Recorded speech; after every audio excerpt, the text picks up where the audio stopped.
All right. All right. Let me get rid of this here music. There we go. I'm not hearing it in my ears. And let me mute this tab. There we go. Hello. Welcome. Welcome one. Welcome all. Appreciate you, Victor, the lore seeker. Yes, let's go. That is correct. Getting my buttons all mixed up. I got my Isom at here. Heidi ho. Isom. Let's fucking go. Maybe now we'll find out his powers finally. He's got his popcorn ready. Oh, we do. Oh, we do. Oh man, you do not know what treat you are in for. Gotta say, not as good as 1 or 2. Ricky, what are your overall feelings before you get in to start reading this, breaking this down?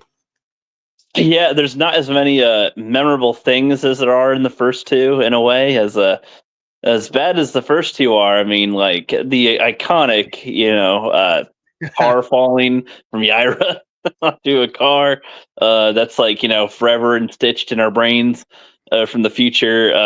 Him fighting little hell monkeys. It's like, okay, that stuff kind of sticks in your head. And this one, it's like, I guess the lizard guy is kind of the most memorable thing I can sort of pull out of this that will like probably stick longer.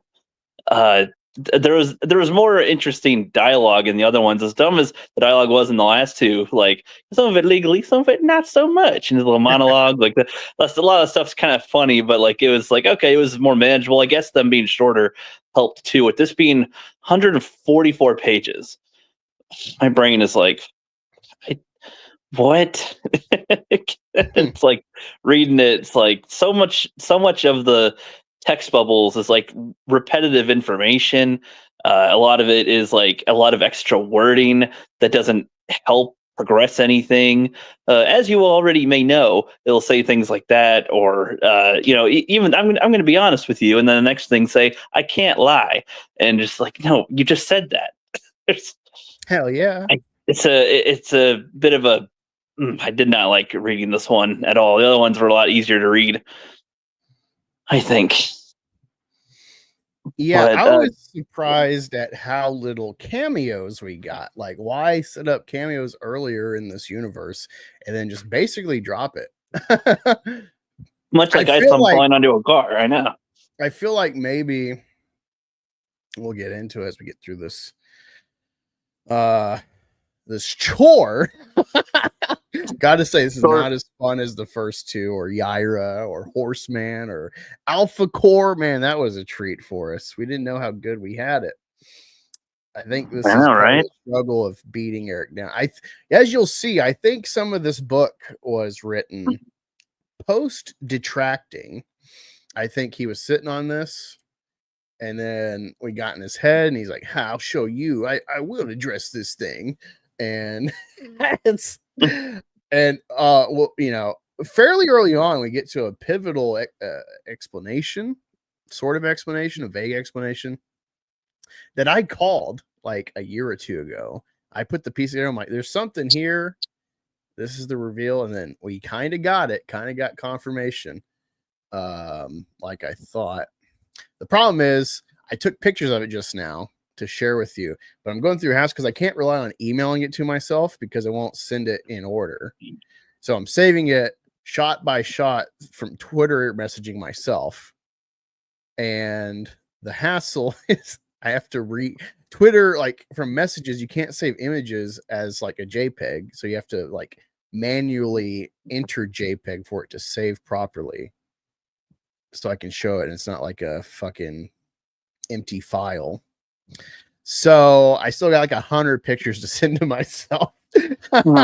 So sometimes we might be stalling, or at least I'll be stalling, letting Ricky kind of take the reins, yammer a little bit while I'm filling up the photo album here. I'm at about 40 now.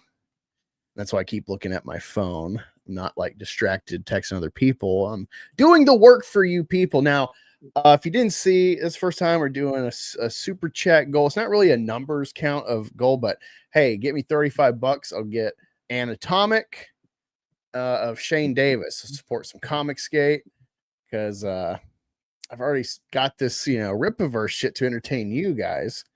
But if you want me to support Shane Davis, that's the first guy on my eye right now to support. So I'd love to get my first Shane Davis comic. It's a prequel, so I'm kind of getting right at the start, actually, with a cool cover, and I'll detract it, review it for you as well. If you help me out, help Comicsgate. I would appreciate it. You don't have the first goal for Yellow Flash's book? Oh yeah, I mean, hey, yeah. The more you support, more crap I can get to review. If we start getting real super chats, I might get Black Girl Magic, the Anatomic Chronicles, Achromatic. There we go. Sorry, mixed up. Oh yeah, yeah. Sorry. So yeah, there you go. Was not my intention. But let me see. Yeah, be sure to share this out. Let's get some people in here. I know a lot of people are streaming. Hope you guys like the thumbnail. Oh, dude, I was literally on the phone with Rookie making this. Well, it's like, funny. hey, He thinks I have like a couple of like saved reaction shots of myself, but I have like over 100. I have like over 100 or so that I took a long time ago to have just a bunch of reaction shots, and so I was like, okay, we fish for one you can use, and let him choose the perfect one. Yeah, I definitely was enjoying crafting this because I'm like, I really love because they get so mad. Like the Rippatards will share the picture of me with Yaira. Let me see when we find it. So you're like a very happy boy with the Ira. Yeah, let me see. It should be in this thread. I think I put different shit in this thread. I'm not sure though. Yeah, so many things that you like photoshopped the book or your face or something, so it's not real. No, it's a real picture of me. And I know. I'm saying I remember somebody saying that you don't actually have that, even though you took a picture with it, and you're just like, but it's in my hand. Like, what do you mean? That's fake or something. It's like what? All right, what the hell? It should. Son of a bitch. Well, that's okay. That is okay. No, when I type my name in, at English Reviews Yaira, I should see my posts. Keyword being should. What the fuck? I'm fine. Okay, there's you. There's a lot of Eric posts that, of course, I can't interact with. Because I'm blocked. Fucking FUN. No, it's nice. It's I should have a thread that I made. The main post that I have saved should be a thread. Because it's that's a good picture to see them crying about.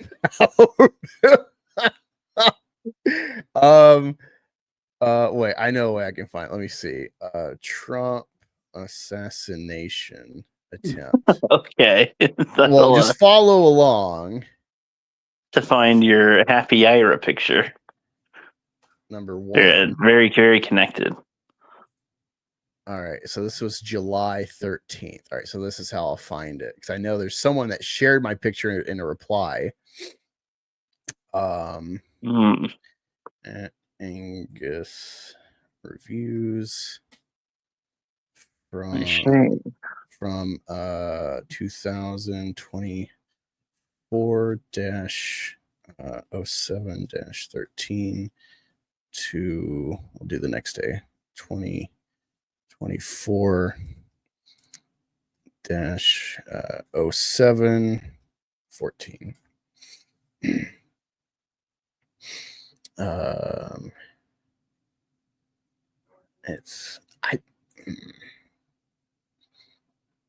What the hell?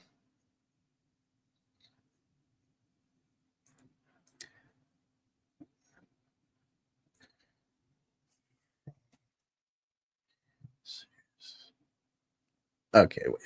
Shit. Man, come on. I just saw, I was like cleaning up my Twitter, getting rid of old posts that were like useless on my feed. And I saw that because I shared that screenshot of Eric. Or I saved the during the day Trump got his ear clipped. I saved a picture of Eric with his like posing with his AR-15, and I was like, the shooting suspect has been identified as Eric Chalai. Which I only did that copying Sam Hyde post. People always, anytime there's a shooting, they'll post Sam Hyde. They'll tweak his name, or if it was a girl, they'll pretend it was like he's trans. And so I like posted that thinking like, LOL, this is obviously ridiculous. And then like Rippaverse and even our side was like attacking, like, this ain't cool, man. Oh, too soon. Whoa, it's not a good look, bro. And I'm like, well, that's definitely reason to keep it posted. And then someone shared the Lord shared my Yaira picture. He's like, this is who he is. Do with that what you will. It's just like, are you trying to like hint to like attack me physically? So you're like, why is it important to know what I look? Why is it important to know what I look like? Unless it's like, find this guy. So they were signaling, which was hilarious. Yeah. There we go. But yeah, Isom's powers do get sort of revealed. It's not quite clear. We kind of get like a set point in time, which hints at the obvious person doing it.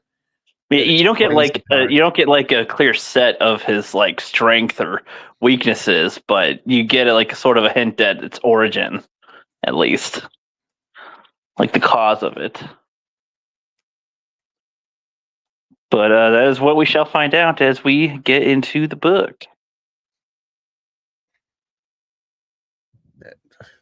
That's just irritating. I don't know why the Twitter on the computer is like ass with the search bar, because I do it on my phone and it's like boom. Anyway, let me pull up the photo album here. We can start going through the book, doing our read through. Spoilers. Let me see. Share. Okay, I got rid of that. Share screen. Window. No, don't. That's annoying. Maybe I got to open a picture. It's been a while since I've used the like photos for this. Kind of seat of our pants. Sorry, bear with us. It's like you have to share. I think you said share your whole screen because usually that's how it would work for Twitter and stuff. Because the only ones who would get specific with is like YouTube to fill up the screen. Okay.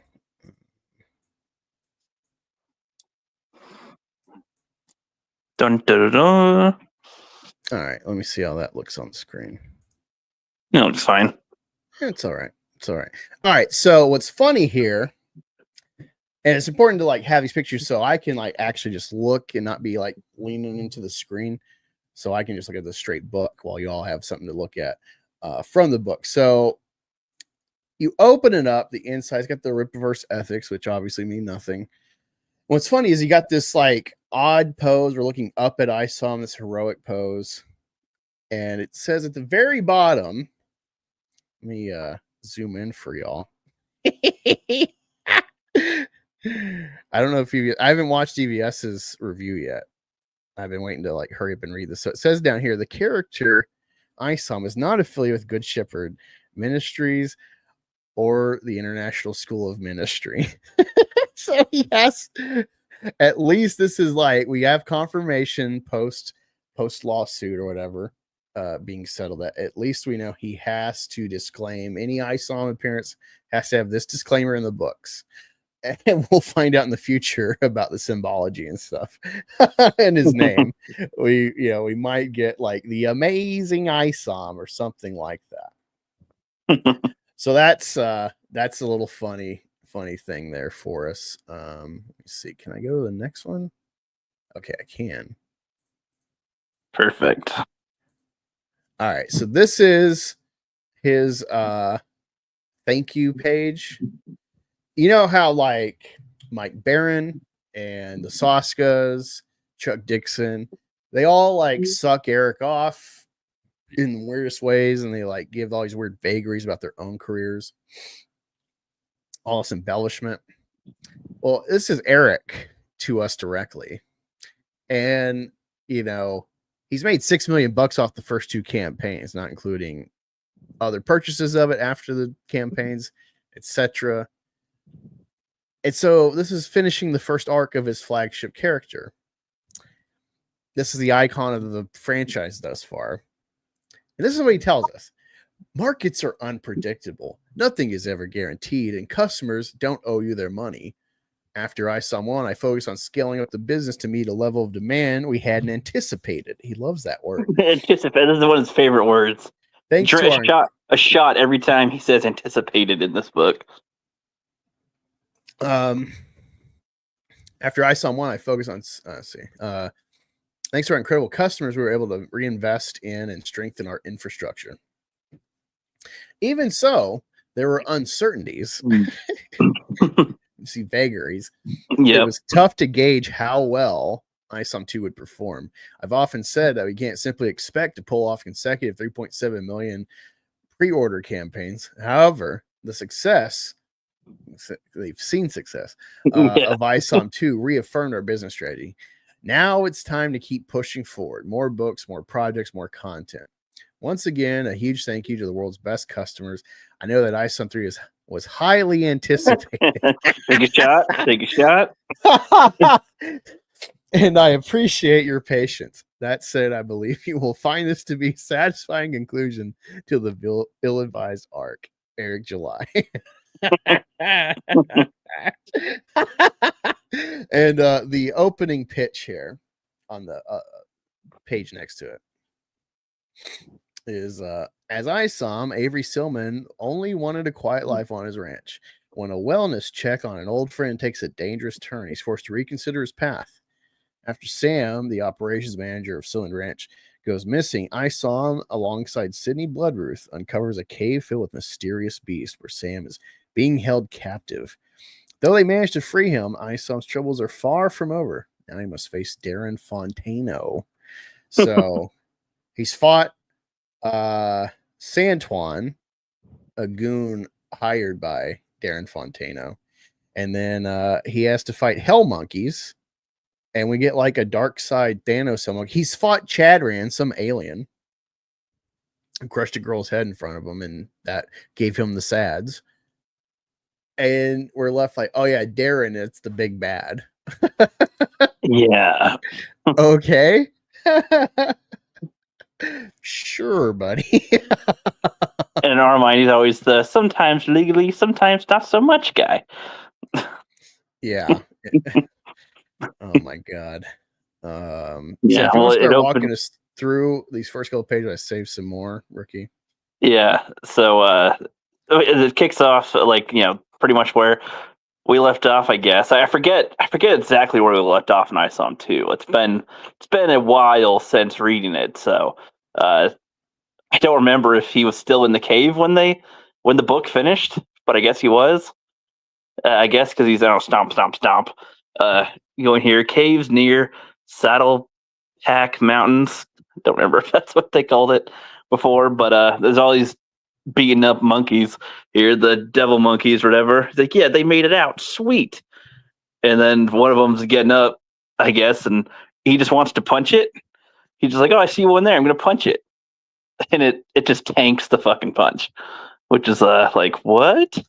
Because he apparently this was confusing in Isom 2, where like he gets jumped by 2 hell monkeys and like he gets injured and like kind of struggles to beat them a little bit, and then later he's got a suit on and he could take on like dozens of them at once.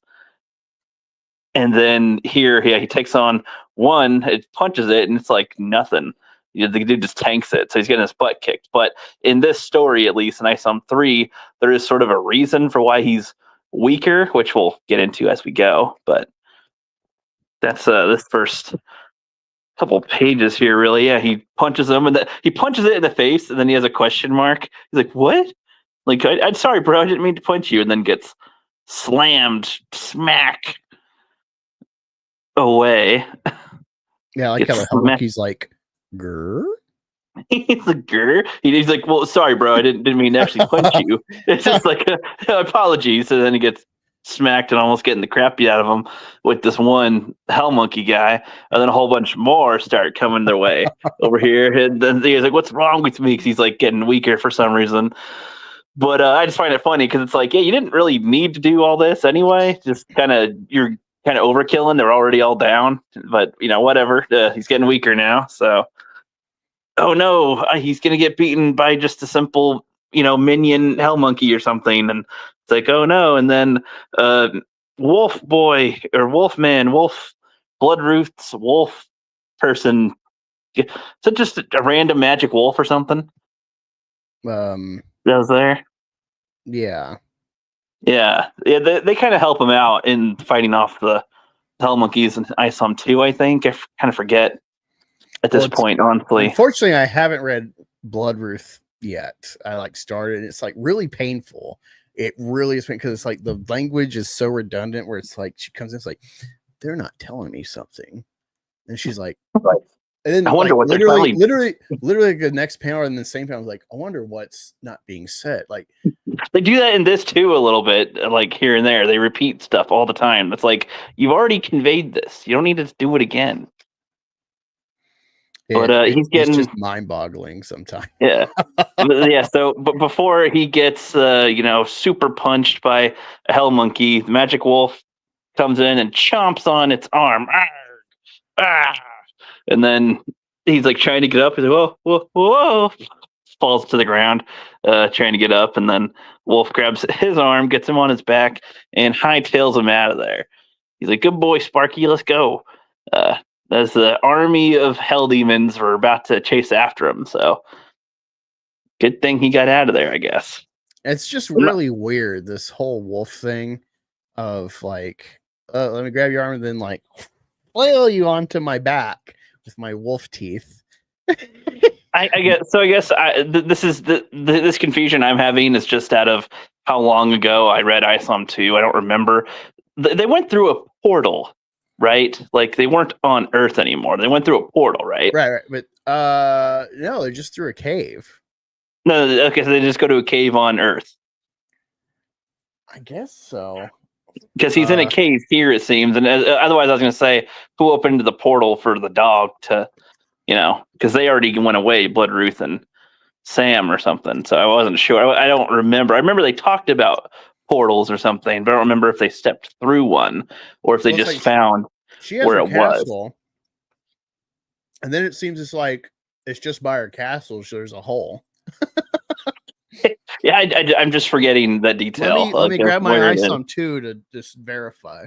Okay, yeah, because I'm at my sister's house. I don't have a copy nearby. Otherwise, I had to check it myself. But I was just trying to see if it is as consistent.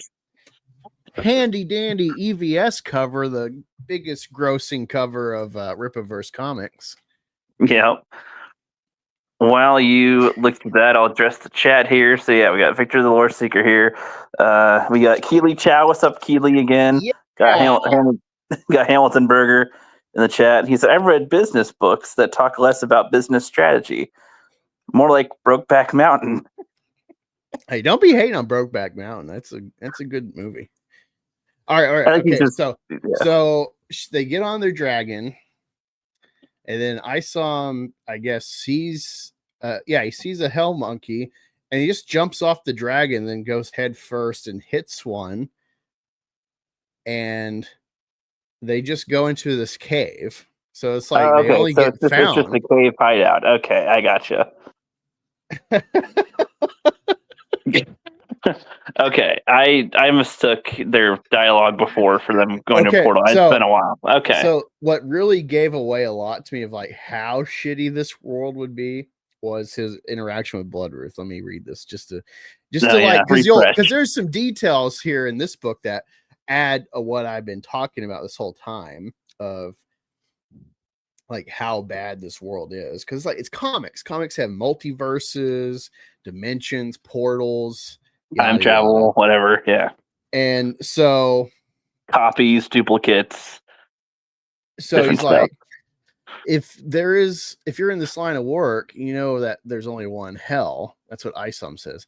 She's like, technically, yes, but there's still a matter of perspective. Every culture has their version of a hell.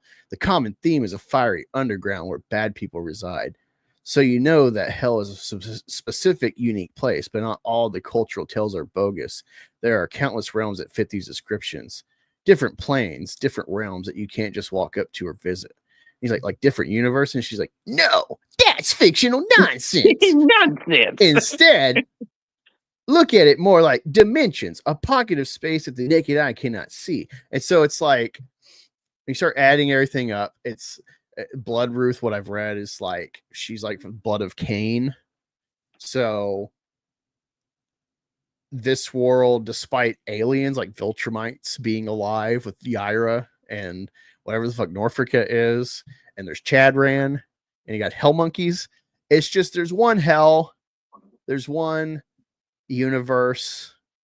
Like it's already a limited bag, and then it's like the more you'll learn, the more it's like heavily implying that like Jesus is real. And thus, like, you need to think about this, like there's that creation museum where it's like, oh yeah, people were in the Garden of Eden with dinosaurs 6,000 years ago. Right. Like, that's kind of like the world Eric's made. It's very limited and very small. He doesn't even realize it. And it's like not even the fact that we've never really left Floor Spark besides little cutaway scenes of plot. Not like really somewhere near Florida or something. Yeah, so we're near Florida, Atlantis, and they go to like Colorado with like Splatterpuss. They go somewhere else in Yaira too, I think. They go to like another country. They're in Spain. They're like Barcelona. Yeah, Spain. Yeah. But let me see. Let me read the chat with you. Wait, yeah, what's up, Keely Chow? The gay amazing ice. Did you review? No, I got Yaira 2. I got like everything but Norfolka right now. I'm caught up. I'm waiting on my package. Isom, I bought Isom 3, I got on eBay just to like avoid giving it. I got Isom 3 and Great War Separation 2, but I'm waiting on like the rest. I already got Bloodruth and Yaira 2. So yeah, there's a lot of content we're going to get through soon. We're getting back to detracting proper. And I'll be more prepared with the saving of the photos.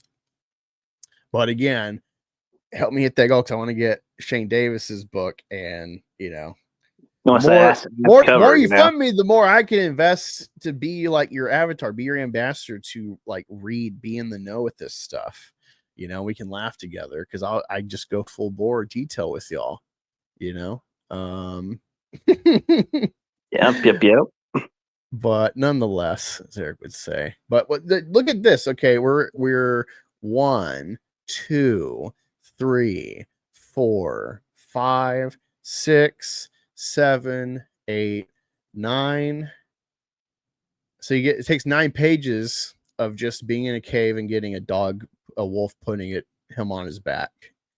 And finally we get a little bit of like, oh, I guess he's got some sort of power scale and he's getting weak for some arbitrary reason. Yeah, which I do find it funny that it just comes off like he's just like checking to make sure that they got out of the cave, and then he's like, I'm just gonna go punch a hell monkey real quick. Like, he doesn't need to at all. He doesn't need to engage in a fight. He's like, I'm gonna punch another one real quick, and then it's like, I'm not gonna take that, and then punches him back. That's just funny. I don't know.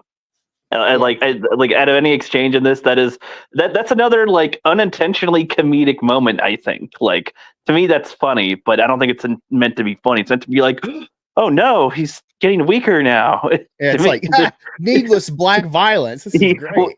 He punches him, and then he put in the text box a question mark, like and the posture is like, sorry about that, bro. I don't know. That is so funny. It is funny to me. Right here. Yeah, he's like, "Oh, sorry, bro, didn't mean to hit you." And then he gets smacked back. I love that.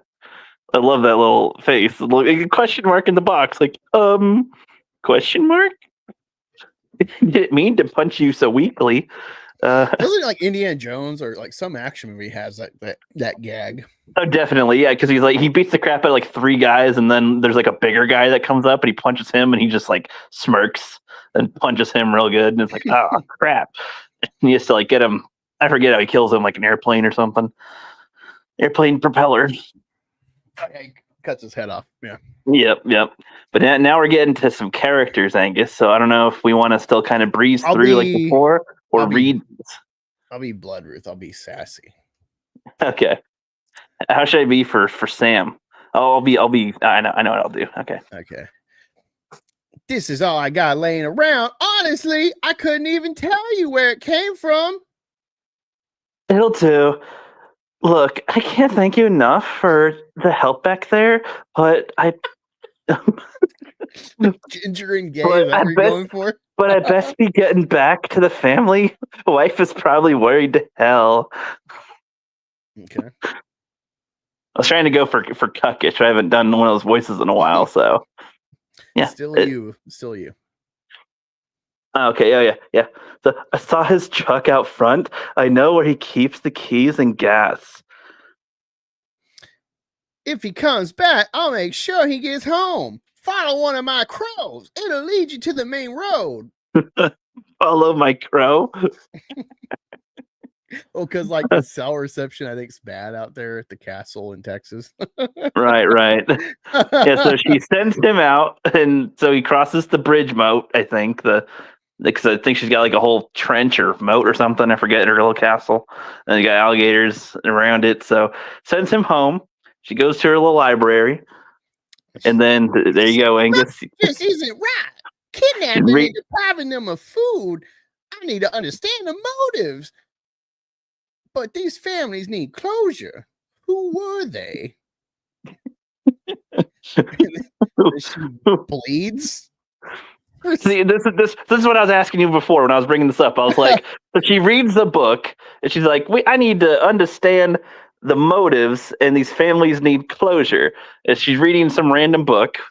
I can't tell what type of book that's supposed to be. I think there's a cross on the side. I don't know. There's nothing that indicates anything really. And then she smacks the book closed, and then just blood comes out of her fingers. This is what annoys me with her power. Is it just infinite blood she can spawn? I mean, she apparently gets weaker when she used it before, but it doesn't come out of her or from somebody else. So I don't get what her source is, but whatever. She plays with her blood. I can't tell what she spells here. Did she spell something here? I can't tell. Just it could just be random, or say Gil, whatever. And then it opens up a blood TV, a blood scene. I guess we're seeing through her vision, but she has blood physically in the air. So I don't know if it's like a TV to her, like we're viewing in on the blood viewing globe. Of the past. I don't know how else to describe this. I don't know what to say. I don't know how they describe this, like what they intend to describe this as. So she's looking through a vision through the blood, I guess, which again, this would make more sense to me if she like took a sample of blood from one of the victims there or something. And then like, I don't know, that would make more sense to let me see what they experienced. Like something like that would make more sense to me, but whatever. So we see the hostages that Sam and whatnot was with, and I don't know, this guy's like, scream, and he uses his staff to set people's heads on fire or take their soul or something. I don't know what they're doing. But they clarify what they did by saying they were not starved. You see some like claw marks maybe, and some violence, and then I can't tell. Is this a hell monkey design, or is this like a different creature here? They're not consistent. That's the other thing. Is like I saw Isom's face is never consistent. His hair is never consistent. The hell monkeys have been changing every fucking day. Like this guy's got fur and like the size of one, but he looks like a completely different creature. Yeah, they're not really. Like the horns are always changing, kind of. I don't know if this is supposed to be the Thanos hell monkey. Like literally looking at the front one that we get in the front that he punches him back, they look completely different. Well, it might be like a ranking thing, but yeah, there is still a problem of like. Let me see. Yeah, I guess we should assume this is a monkey creature because it was in the monkey cave. So I'm sorry, we have to call them these because they don't give them a name. They call them beasts, but they're hellions, I think, is like what one of the Rippaverse books deems them. This is better, easier to call them monkeys. We all know what we're talking about this time. So hold on, let me refer back to Isom 2. But yeah, so it says they were not starved. They were murdered. Is how she describes the skull fire hell that it brings. So the dark side hell monkey, he's got looks like cloven hooves, legs, and he looks like he has a cape or wings on his back, and he's got like curved horns. This one has no horns, but he still has a well, I mean, there's like some sort of horn pattern on top of his head. No, I got you. He's got this diadem in his chest, but it's like ribs as well. And he's got a staff. The dark side hell monkey does not have a staff, and he only has the diadem. And he's got like lightning nipples. Well, just you'd think that at least one of these characters, like if they wanted a hell monkey to be recognized, that they'd like establish one to be like, that's one you should look out for. That is different than the minion ones or something. But it's like, I don't know. You've had them so differently designed each time. I have no idea. See, you think we gotta write things a certain way, and that is just not how it is. It's the right way. There's no right way. You just need to learn business. You don't understand business, rookie. I'm sure. Yes. Cotton Ministries is in the chat. What's up? And then we got the lovely Sherry's in there. What's up? Whoa, lovely Sherry. It's been a while. Good to see you. Yeah. How you doing? Yeah. So then we go to the next page here. And so you hear on the screen it says scratch while she's sketching some doodles. Some I guess those are the faces of the victims that she saw in the vision.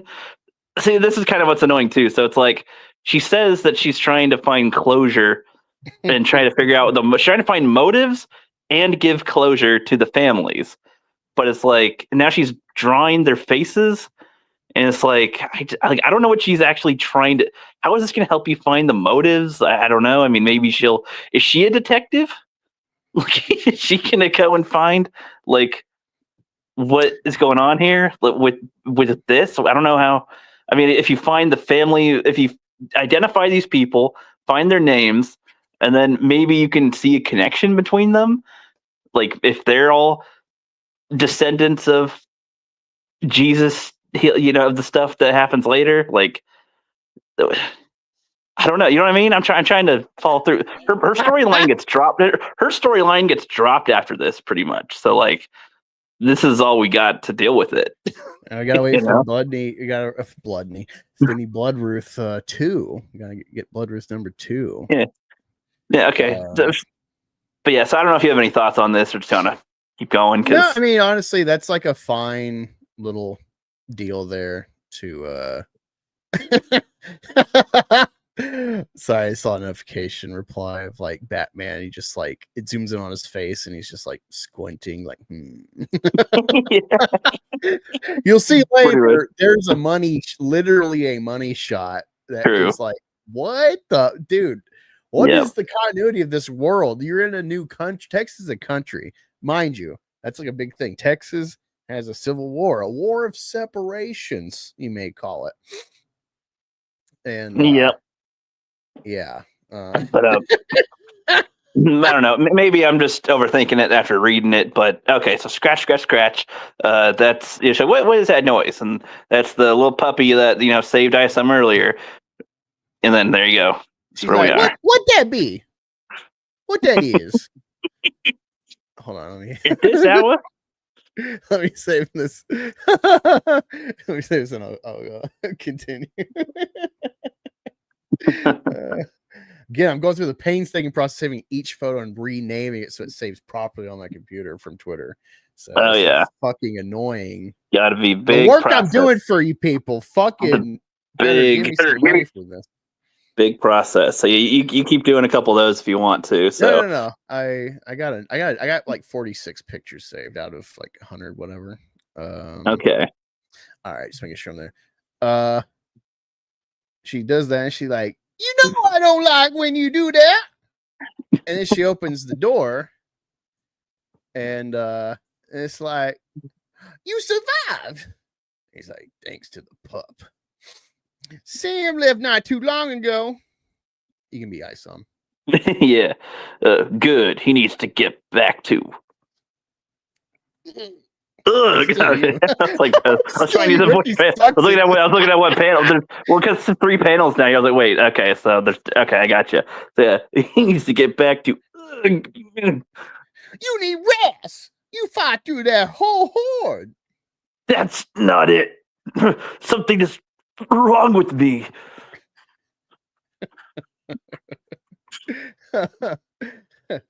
Whatever's happening in that cave is beyond even my understanding. There's something bigger at work here. I'm not so sure. Consider what I see. You have to trust me on this, Isom. That's not what I mean.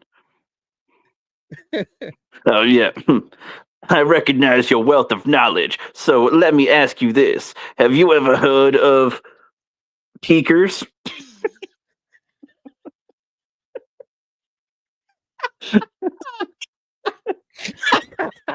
I'll say that again. I recognize your wealth of knowledge, so let me ask you this. Have you ever heard of peakers? Oh, hell no. That's a myth. You can't be... Boy, Isom, you cannot be serious. Oh, hell no. I don't know why this is funny. So, just mind you, the key word here, people, peakers. Keep that in mind. This is a very important detail that if your friend told you this, they're like, something serious is going on in their life, and they're like, "Have you heard of peakers?"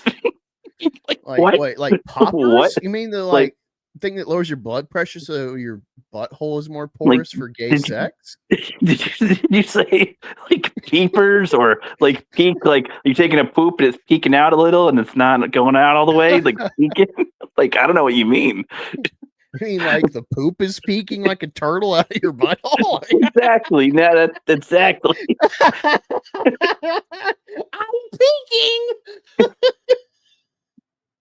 Peakers, the commonly, I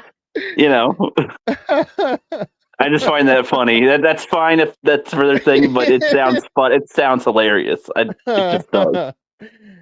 Oh, Eric. Oh man, like it started really boring. Those first like 9 pages, then it's like, boom! All right, fucking put it in drive. There we go. Now we're cooking with grease. When we get them talking, we get some action, man. Now we're cooking with grease, as Eric would say. We're on the moon. Wait, no, doesn't he say now we're cooking with gas? I don't remember. I can't remember if it's grease or gas. Either way, it was like not a like phrase. Yeah, it wasn't quite correct. Hold on, make sure. Okay, that's what I'm at. Okay, yeah. So this is where we go to what does it say? Brookbriar Country Club. Okay. Was this in another book before? I don't remember. I don't think so. I mean, it might be because there's a couple I haven't caught up on, but.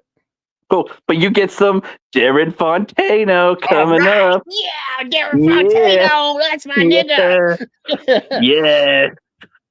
Wait, so I'm trying to make sure. I'm trying to figure out the flow here. The first couple panels, it's not clear. I'll just read both and then the next panel. All right, so have you pondered on our offer? I'm far more intrigued by your interest in the property. And now you can be the guy. Okay, yeah. I assumed that cash would be enough to taper any worries. Ha ha! It wouldn't. Shit. Ha ha! It would have been a decade ago. Oh, come on. A man of your stature shouldn't need to manage little clubs. You should be running places like this. Brother, where do you think these people... Shit. Where do you think these great people go to spice things up? Perhaps we will revisit at a later date. Merc has a special place in my heart, and I'm not ready to let it go. My sister's cat just looked up at me like, what the fuck is that noise? Let's keep in touch. I'm sure there'll be other opportunities for business. Doesn't look like that went too well. It didn't. I've got other plans. He's a slick bastard, though. What do you mean? He owns this place, too. Was this guy in another book, too, or something? Is he one of those guys? This is Michael Copper, I'm thinking. I think this is Michael Copper. He's got little green eyes. Yeah, remember Michael Copper at Club Merc with Lilian Renashi? It's like their first reveal, and you get the glowing eyes, so it's like hinted like one of them at least is power. Yeah. All right, next page. Okay. They're in position. Remember, no casualties. We just want to bring him out. The Stillman household. The Silman household. Do you want to be... Eric gave his black guy, his wannabe Luke Cage, a Jewish last name. Let me check. I think this is a Jewish last name. Silman. That one could be, a little 50-50. Origin. It says it could be English, but yeah, Jewish or Yiddish. So this is like an Anglo-Germanic Jewish name. Ding, ding, ding, ding. Let's see what the chat's thinking here. Yeah, what's up? What's up, Sherry? We got Chow having fun still. Rip Sherry slamming clam and Sherry's clam shack. Wait, fuck Red Lobster. What? Fuck Red Lobster. I love Red Lobster. I just went through like a month ago. I've never had Red Lobster. I don't know. Oh man, I love shellfish. Love seafood. Do we ever find out his powers? Says fan art. Yeah, you will sort of find out his powers. This really is bad dialogue. No one talks like this. Shut up. Correct. Fictional nonsense. Now, the toughest part of all, Angus, will be deciding, do you want to be the black lady or the black man? Oh, shit. I'll just be the black guy. You can be a girl. Okay, I'll do her epic speeches and shit. And there we go. All right, so we're at the Silman household at Isom's parents' house, I assume here. Yeah. So, what did that daughter of ours want? Nothing. You know how Tona can be a little dramatic. She was just checking on us. The older we get, dang, I'm trying to do your Darren voice. The older we get, the more frequently she calls. Meanwhile, we'll be lucky to hear from her brother every other week. He keeps busy out there. But I never get the feeling that he's too far away. Plus, we raised him to be a self-sufficient man. I didn't get him out of this house only to have him blow up my phone. I'm just saying, I'd like to hear from my baby a little more. Let me go check on the pies.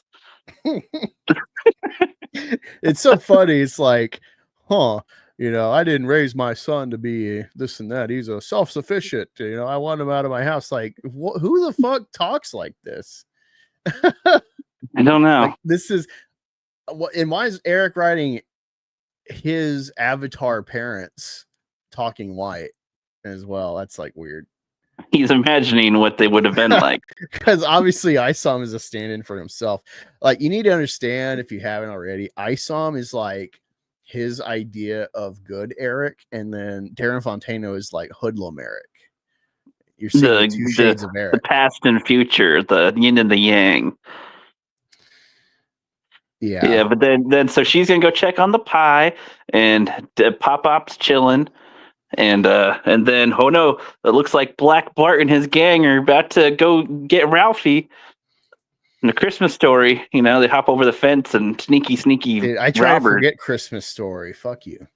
This is Isom 3's reminded me of that. So, I do like out of all these shots here, I think most of these shots are useless on this page, but I do like he turns his head and sees the little silhouettes and sunglasses reflection. He's like, That's like the only.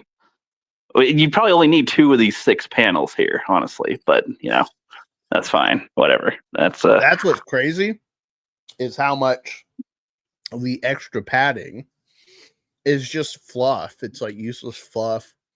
Trim this shit down. Save yourself printing costs, dude. Like, yeah, like you didn't. A lot of people argue that like he's doing this for cinematic purposes, and it's like that doesn't work really in a comic book. Not really.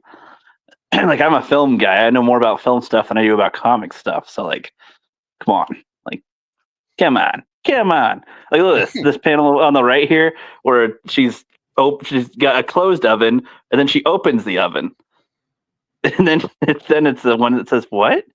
Like you probably could have just used one of those. Maybe. How would I know she? I don't know. Use like the oven if I didn't see this important. You don't need to see her hand on it. And cinematic. Shut up. It's cinematic, bro. She could just be holding the pie and then have the what. You don't need to. It's just useless panels that don't say anything really either. Is what I'm kind of getting at. They don't. But where would the panels themselves don't see that? We don't. We could assume it's not from the refrigerator or the freezer, but even if so, it wouldn't matter. She said to go check on them. Whatever. Okay, probably from the microwave. Never know. But anyway, the Black Bart and his gang pull up to their house. He's like, huh? That's it. That's you though. So you got to do the huh. Nice to finally meet you, Mr. Silman. And then she goes, what? And this is what I didn't like here for. It's like didn't mean to barge in. Got a moment? Just like, no, you did mean to barge in. You say sorry for barging in. You got a minute? Something like that. Just, you did mean to. It was intentional. That was his intention. All right. You're trespassing. We're right where we need to be. Your son been around? You're trespassing. Leave. Mr. Silman, you didn't answer the question. I said leave. Smack. Slam. Wump. Then you gotta do like father, like son. Yeah. I wonder if Maxwell's father says as well, Did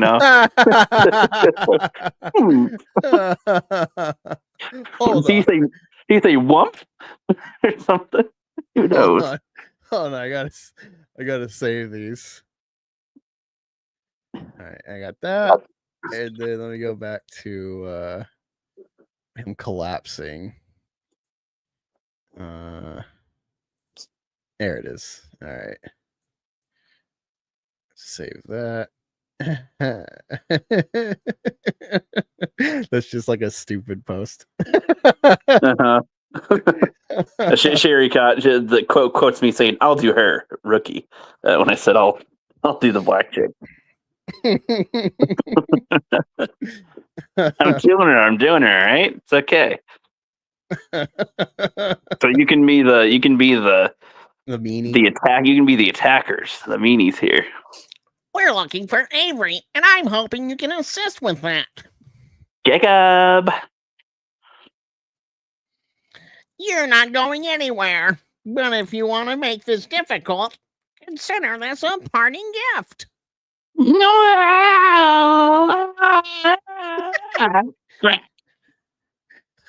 Damn.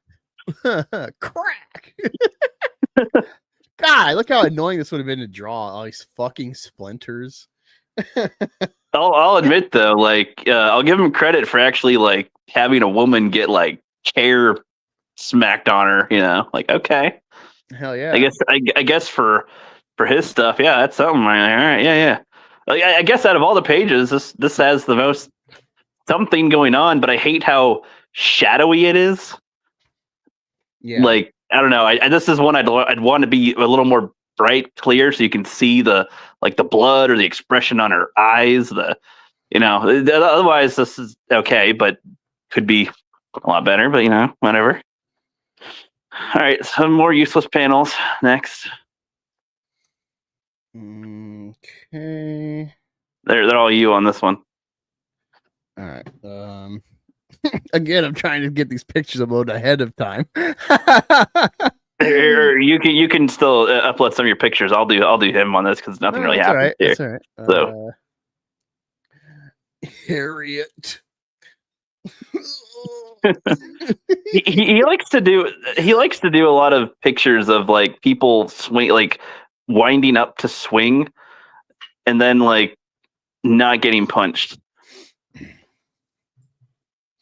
Yeah, that's really bad toward the end when he's fighting some of these goons because he does like they even shared it during the campaign. It's like whiff, and it's like, dude, this doesn't even add up. What the fuck? Like, how did you fuck this up? Like, it's in the same page.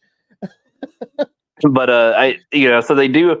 I guess if anything, they're showing the husband like, oh, he hears the scream of his wife, so he's like trying to fight off these three guys as an old man, old timer trying. But he's just a normal human being here. So there's only so much he can do.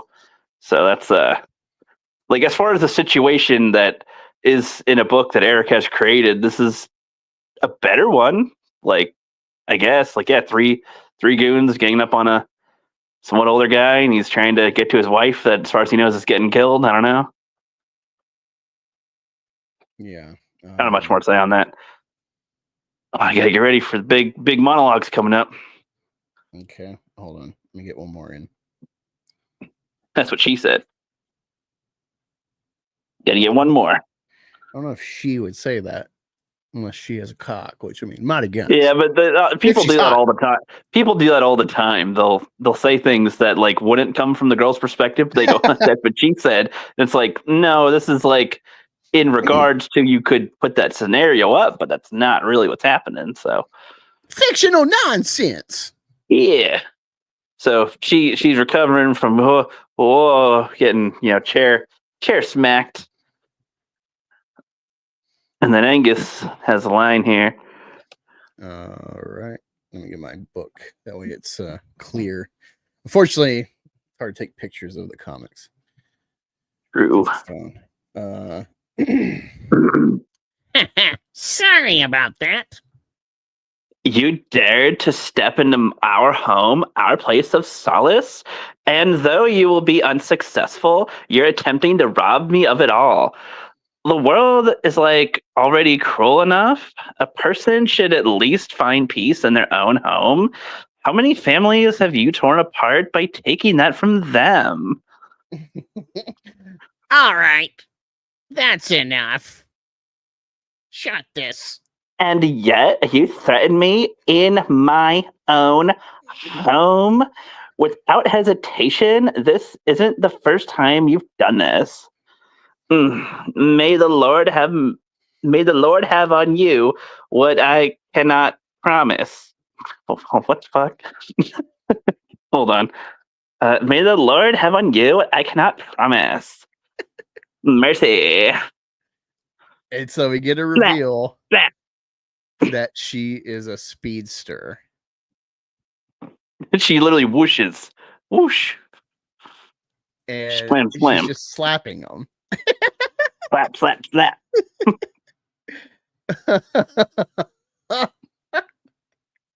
I didn't really pay attention to that detail when I first read it, but I see it. I'm like, oh my god, she's a speedster. Yes, the whoosh. They're all looking at where she was too. And it's like you couldn't even like all their heads are turned around. You couldn't even have her change into, because like a classic problem of the speedster is burning up your clothes. So you gotta like in a second change your uniform, you know. Yeah, and I get that she's in her own home and they already know who she is, but it's just like the practicality would make you change your clothes. Yeah, I don't know. Yeah. And it would just be a cool reveal. That's like comics. You know, Well, yeah, true. Yeah, that'd make it more of a moment. It changes the imagery, you know, and it's like, oh, they're a hero in the world. Oh my God, there's another person. I need to get the action figure from Rippaverse. But what's funny is like her reveal of having powers here makes like that makes enough sense. Like she's getting attacked and then, you know, fights back or whatever, you know, beats crap at him. Like this is fine, I guess, as a sequence. Like I don't know if I have anything wrong with it. It's fine. I just wish it was drawn colored a lot. But, you know, it's so dark in here. It's so dark and the colors are so like, flat. And so many of them you can't really get a good shot of her expression. So it's just comes off as flat as well. So it's just like yeah. That's like the biggest problem. It's so flat. And then she throws them all in a pile and then take your friends and leave and never make this mistake again. And she's still fighting them, I guess. And then I don't know. And that's it. She goes next page. Crunch, crunch. It breaks their wrists, and then she throws them out. Thump, thump. And I guess they're just outside now. Babe. Unless she. I said, babe. Oh, okay, yeah. I'm okay. They left. Are you hurt? I took down 3 of them out back. They ran off over the fence. Come on, let's get to the safe room. I'll grab the shotgun. See, when I asked you, I was like, "Is this a common black thing to have a safe room?" Because I just don't imagine that I imagine they have like weapons to defend their house, but not like a whole room that's like, this is our safe space. I just can't imagine them really having that. Well, I mean, they look like they're in an affluent neighborhood. But you're right. If they're in a wealthy part of town, okay, yeah, maybe, sure. Sorry, just haven't gotten that impression yet. So you're right. This is why Angus is here to help educate me on stuff. So let me catch up with the chat here. I'll do her, says Rookie. And then Fan Art Exhibit says, I can't get over how bad this dialogue is. It's like it's written by an alien trying to imitate humans. Yeah. It's like, well, no. It's actually worse than that. It's a black guy who thinks he's like, how do I write white? That's you pay attention and think in that like frame of mind, especially Isom 2, it's really obvious. He's like, it'll be a white person, or like Isom is always like, he's like a mixed person. He's like code switching white and black in the book for no reason. And it's like sometimes he's got this like I'm from the hood kind of attitude in his dialogue. And then other times it's like, you know, normally if you're upset, you know, you present in a certain way, but actually you're presenting in such a distressed way currently. It's like he was really beyond one as well. That it's like he thinks that because like white people don't say axe and speak Ebonics that like they can't speak concisely. So he makes these like over jarbled sentences that no one would speak that way. It's like very sterile and overcomplicated. And it's because it's like he's trying to like self translate white onto the page from his brain. It's like, yeah, white people, they be using them big words like actually and anticipated. yeah. He learned the word anticipation and like, oh, well, white people love that word.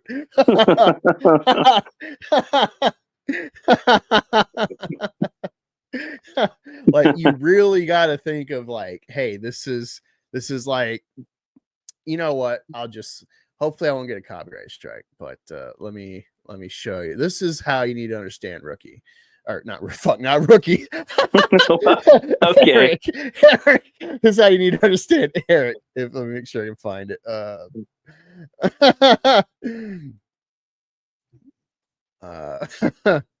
No.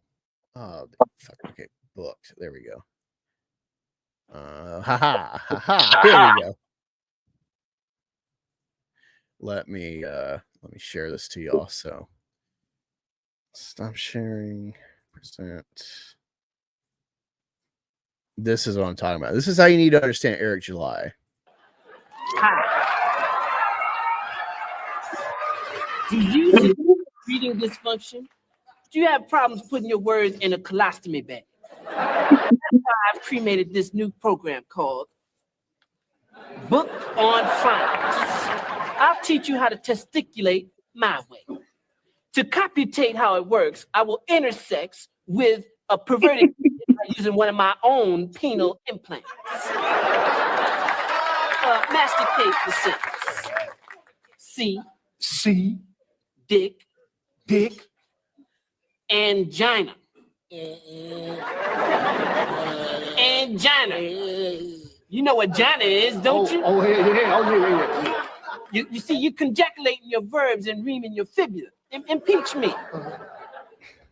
Dick, at last, you emasculated pace and accelerating at a promiscuous rate. Hey, man, that ain't what that says. Shut up. Suppress your defecation. See, reading is bisexual in your mentality. I think it was Plato, Plato, who stuck to the wall when he said one must put his transvestite in jeopardy if one wants to become a cunning linguist, like Vanna White. Now, hermaphrodite, try it again. C, Jane,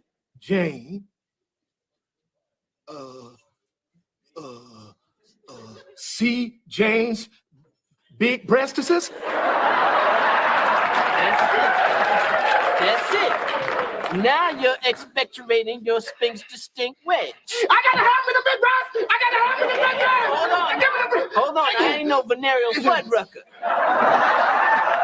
But I can teach you to probate your hemorrhoidal retention.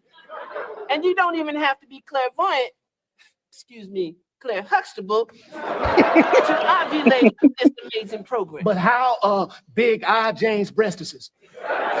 Gigantor. So please, don't put off tomorrow what you can castrate today. Send your colon in today. Soon you'll be on your ivory way. And remember, RIF, reading is fallopian. That is how you need to think of Eric writing. Hopefully now you understand. Thank you. Hopefully now you get it. Totally. All right. I'll still probably have questions. Oh God. Window. There we go. Resuming. We're not even a third of the way through, guys. We're getting there. Well, I mean, hey, once I get all this down, then it'll flow quicker. Hey, no, I got you. No, it's okay.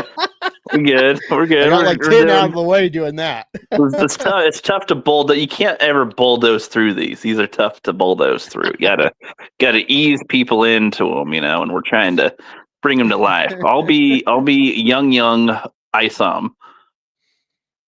Wait, hold on. Because people keep looking at that dollar thing. So let me share this stream. Let me share the stream under that. Okay. So, like funnel some more people in here. Okay. Yeah. Here we go. You can voice Dorset and the other people. I'll be young Isom. Okay. Join us. Okay. Dorset Pawn. Make sure we're here. Okay, we are. You know what time this is? Many years ago. Many years ago. No specific date or take care time. Of that thing you hear. It's a gem. He's gonna treat that like an old toy. I forget how I was doing his voice earlier. No. You gotta make Mr. Dorset. Yeah, Mr. Dorset. Inventory for the day checks out. Floors are swept. We're good to close. Check you out, Avery. You're in a hurry or something? Not at all. You preach about efficiency all the time. I just wanted to make it easy for us opening on Monday. Big pick this weekend. I've been meaning to talk to you about that. I can't lie. I was a little skeptical when your father asked if we need help. He swore up and down that you'd learn more working here than you would at school. Of course, I disagreed. Who would have thought a freshman would turn into such a great hire? But you've been here for a few years now, and it's time to let you fly. I hate all that. Like, it's so much saying so much of nothing.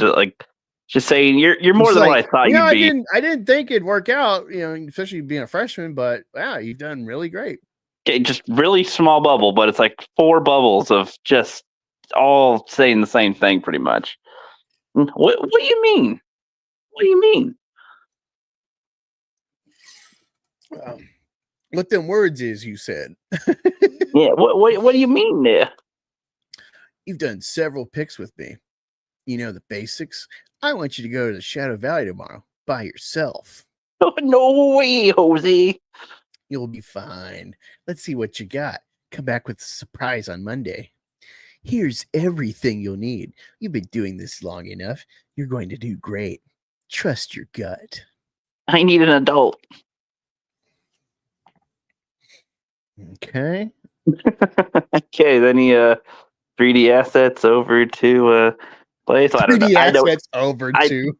I don't know. I'm just. It's funny because the truck. I don't know. He probably drew this. Probably drew this with his hands. Pretty sure. Here's Probably more useless. traced it. Yeah. Here's some more fun panels of him getting out of the car, sighing, looking up hopelessly. Oh man, gotta go ding the bell. Can I help you, Nigra? Hi, Mr. Murphy. You had some things you wanted to check out. Yes. You're with Dorset. He told me to take care of it. So I'm sorry he's not here. I understand if. No need to explain. He must trust you. Come on, let's go out back. Oh no, I need an adult. The acreage has been in the family for several generations. They don't always stick around, but they always come back.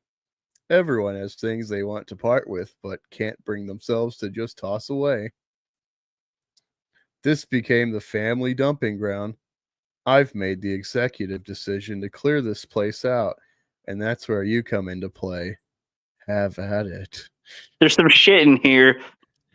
Take what you want. That's what he's saying. The whole thing is there's shit in here. You take it.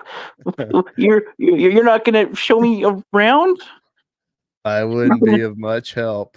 Just grab whatever piques your interest and find me when you're done. We'll talk numbers. You need an adult.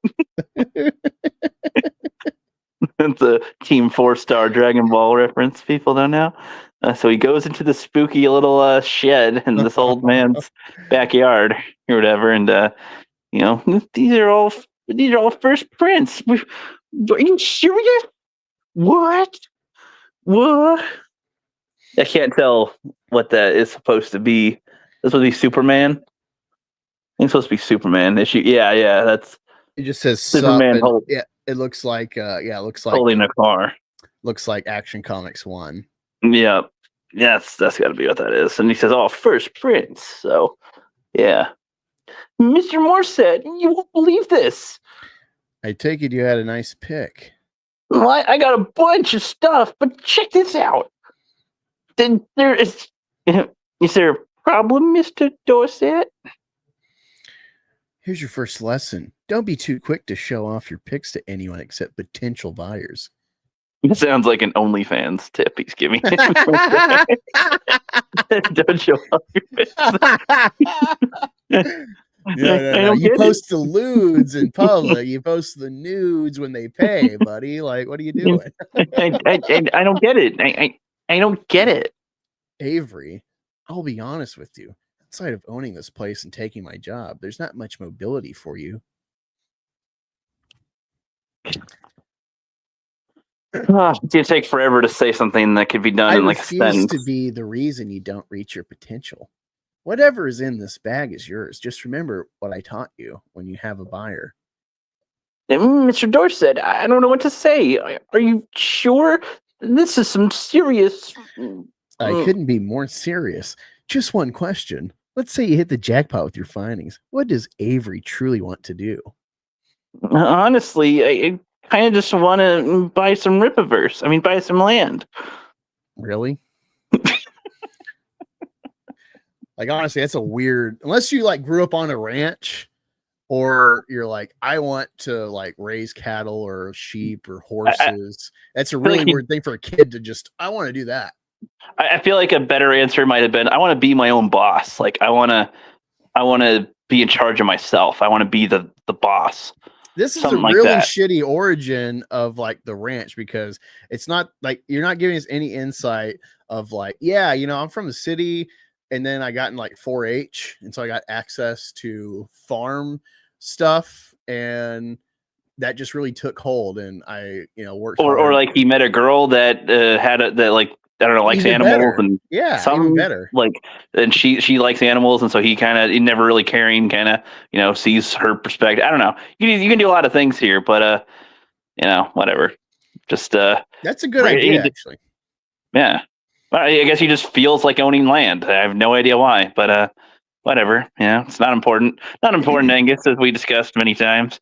It's definitely not important that we understand why he has his life the way he has his life. You know. Let me send myself a few more of these. Okay, that's fine. Yeah, Chad, hope you're enjoying our reading here. This is we're trying to make each voices a little bit more, you know, a little different. So it's not the same ones you're hearing each time. But it's also sometimes difficult to read the dialogue as it's written because it's a little goofy here and there. And it's like, if you can tell, like reading it on screen or hearing us, like a lot of it just feels like just such unnecessary words, and like what you're choosing to show is just not that interesting, unfortunately. Yeah, it's like, yeah, I read this stuff and it's like,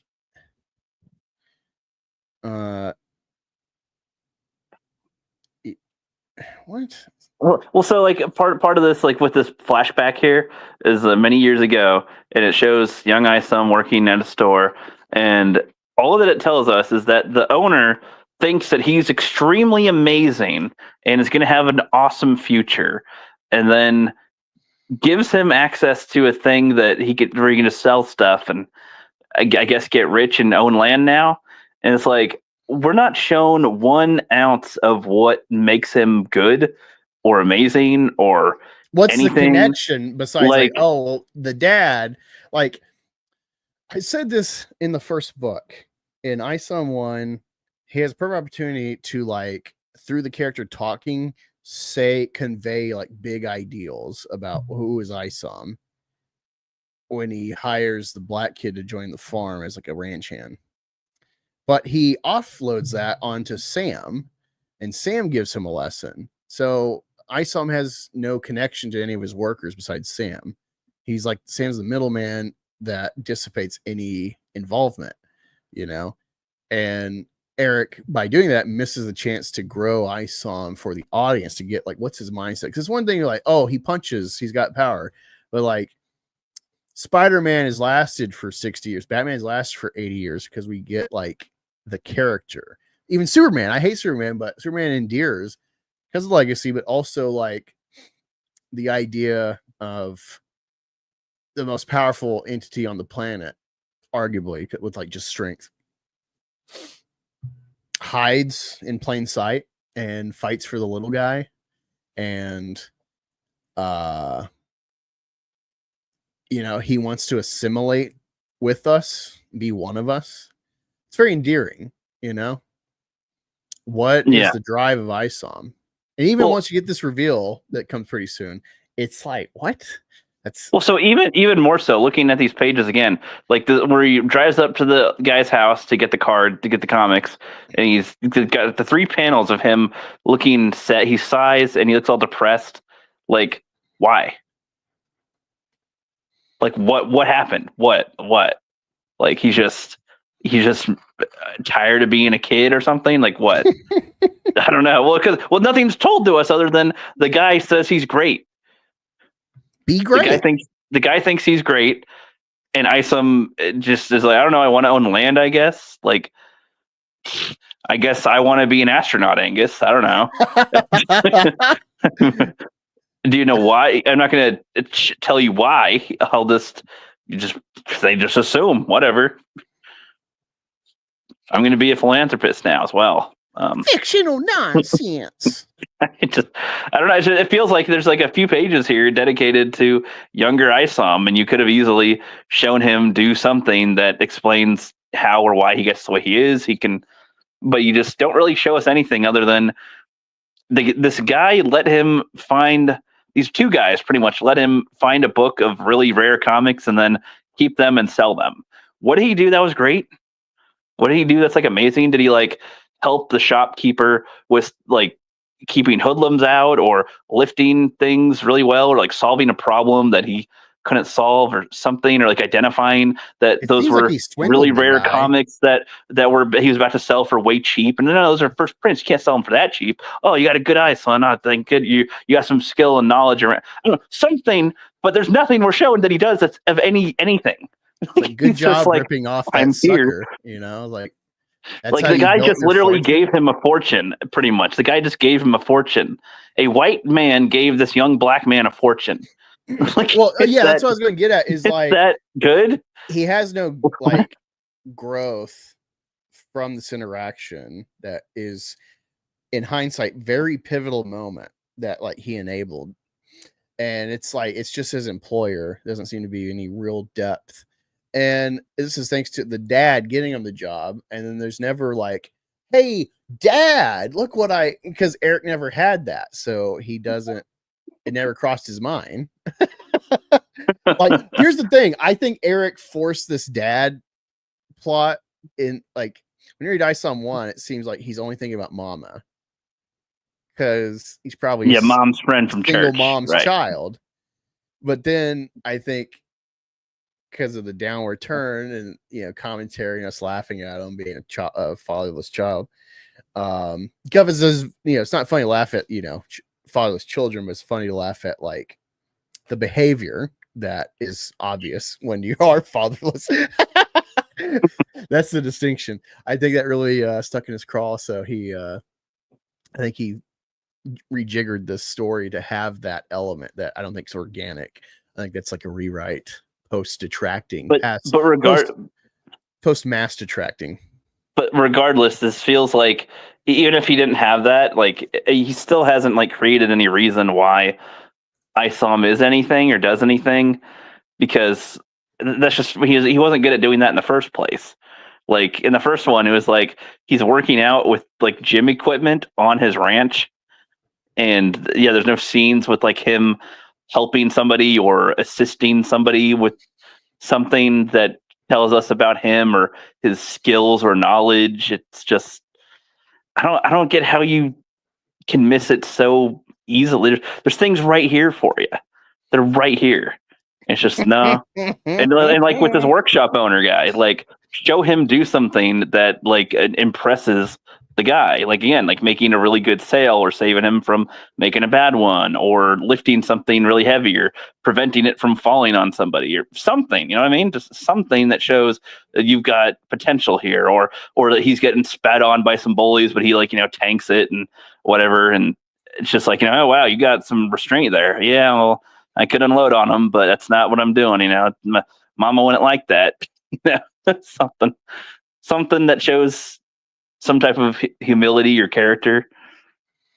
Anyway, should I be his thoughts or should you be his thoughts?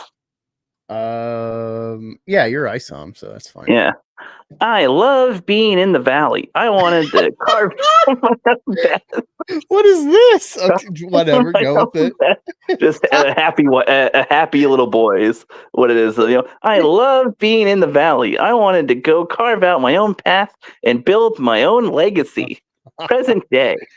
This isn't far. Dang it! Now I'm trying to get in full accent. No, this isn't far from. Oh fuck! I need light in here. This isn't fair. This is the result of my actions. I put extra miles between us, and I couldn't close the distance when it was time to face the consequences. Sorry, you said this isn't fair, and I instantly thought of like Anakin, but it's like It's not fair. the way people meme about Anakin versus like the actual depth and stuff and the circumstance, and then it's like hearing that from Isom, it's like, Yep. Yeah, you're the pig. You're the pig. Oh man. Well, I guess I'm both pigs. Shit. I'm just Yep. gonna read them as one. Hey, it's It's all right. No, Okay. Oh, you're right. Oh, you're right. Sorry, no, you're right. That is another one. Okay, I didn't see this. That's where it was. It's all right. I think he's their son. They're waiting for him. But he does look oddly familiar. See, Isom won. The letter's not there for you. Pops, I got here as fast as I could. It's all right, son. We're okay now. We'll catch up in a minute. First, speak with your mother. She's out back. You can be waiting because I'm gonna try to be Isom and the mom. Okay. You're gonna be like fucking Split. You're gonna be I'll try.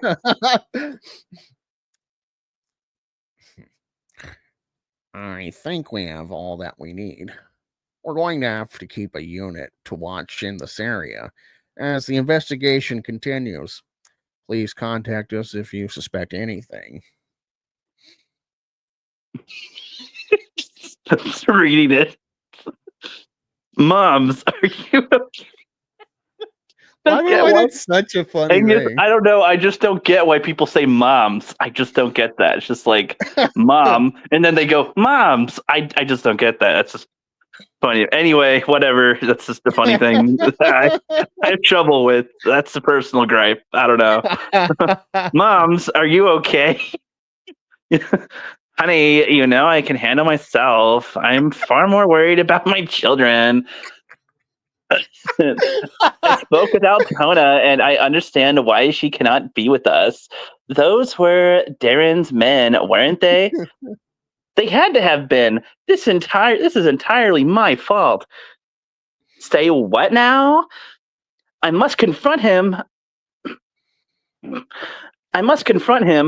I'm not sure. I'm not sure now. I don't know if I can do it in this state. Okay, and then yeah. I know, but do you know why? Huh?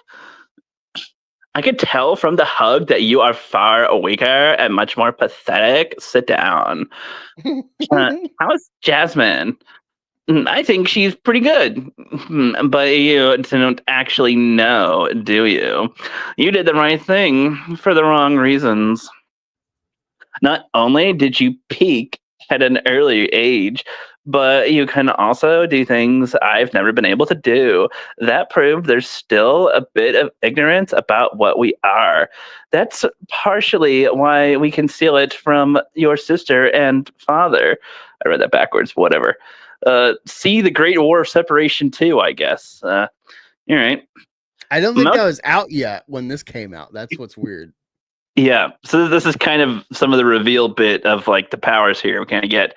Most excepts get their powers from birth, an experiment, or simply being born from a different planet. We don't have that luxury, despite it lying dormant in us. It is very much an earned trait. But what if it can be lost as well? You think that I'm losing my powers? I've never heard that being possible.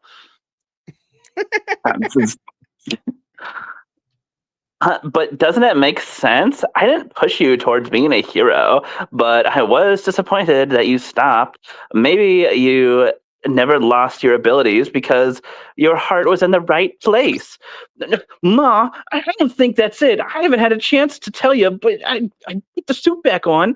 I even took a pit stop to save Sam. But why? To take care of Darren? Your intentions are just as important as your actions. When our ancestor was healed by Galil, the one person in each Healed in generation Galilee. was Gotta read is that what? correctly. Healed in Galilee. Sorry, in Galilee. Okay. I don't like that word. Healed in Galilee, one person in each generation was blessed, but it requires absolute stasis. So there's rarity plus a set of circumstances. God, I would hate this fucking script, whatever. For something that's so hard to achieve, why wouldn't it be so easy to lose? Keep your heart in the right place, honey. You peaked, but you haven't reached your full potential. It's your turn. Hold on. Mm. So you I'm got trying here, two. folks. Trying to read it straight, but some of this is Oh, okay. So there's little only one tough. page before we have like a good break. All right. What was the last thing you said? Be So smart keep about your this. heart in the right place, honey. You peaked, but you haven't reached your full potential. The cops just left, y'all. Come on inside. Be smart about this, baby. Son, what do you need from me? What do you mean, Pops?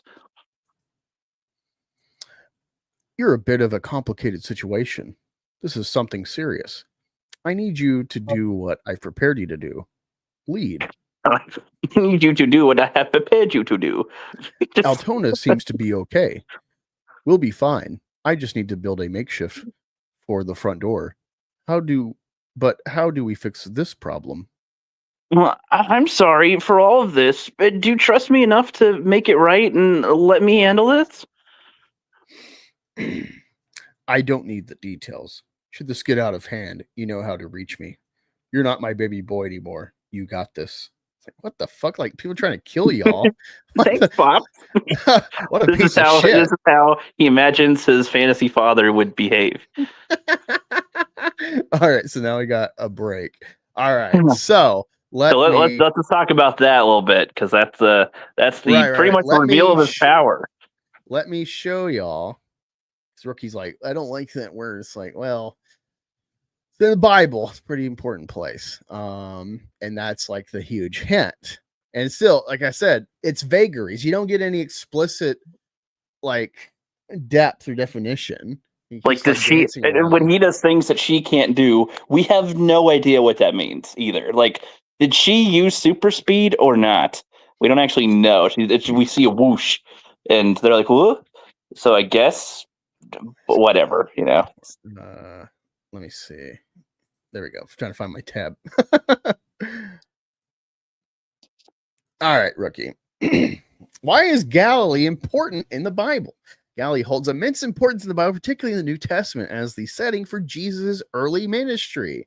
Many of his miracles and teachings.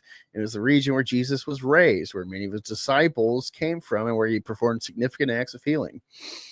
See, I wish they would have said his actual things. And then prophecy fulfillment. Prophecy in Isaiah about a great light shining in Galilee is believed to be fulfilled by Jesus' ministry in the region. And Matthew explicitly connects Jesus' activities in Galilee to this prophecy, highlighting the region's role in God's redemptive plan. Galilee of the Gentiles. Galilee's diverse population, including Jews, Gentiles, Samaritans, contributed to its reputation as the Galilee of the Gentiles. Its ministry in Galilee, reaching diverse groups, symbolizes the breaking down of the traditional boundaries and inclusive nature of the gospel. Post-resurrection appearances. Jesus instructed his disciples to meet him in Galilee after his resurrection, fulfilling a promise and solidifying the region's importance. So yeah, this is part of the Holy Land, so that's why Israel is such a contested strip of land, despite it kind of being useless. It's just a stomping ground. It's just a stop on the trade routes and the empirical routes, you know. But that is the hint. He doesn't explicitly say it, but he's saying like, oh, Jesus healed one of our ancestors. And so they indicate that there is a lineage, one person in each generation was blessed. So just like Bloodruth, from what I understand, has like this blood of Cain, but she's kind of like Blade, contradicting that curse. Yeah. Not quite clear, but yeah. But then So the mom here that's is like, important. there's a set of circumstances, and your heart has to be in the right place, and maybe it can be lost. Like the way that she's phrasing a lot of her dialogue here is implying that that you have to earn the power and have your heart in the right place to be able to use it.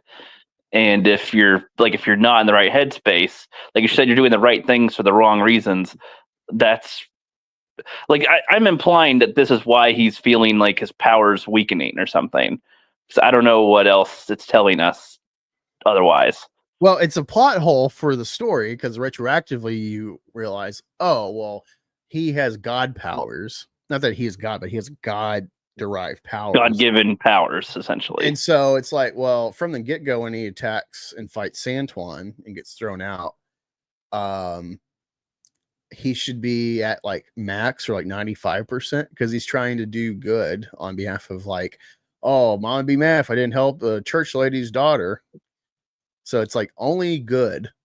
But I'd say it's also like his heart wasn't in that though either. Really, he was just like, ugh, I gotta go do a stupid chore. The heart.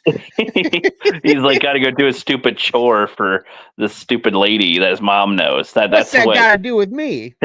His heart wasn't in it at all. But he did feel the need to injure people or kill. The first book implied that it killed them, but then his remake book implies it does not kill them, I guess.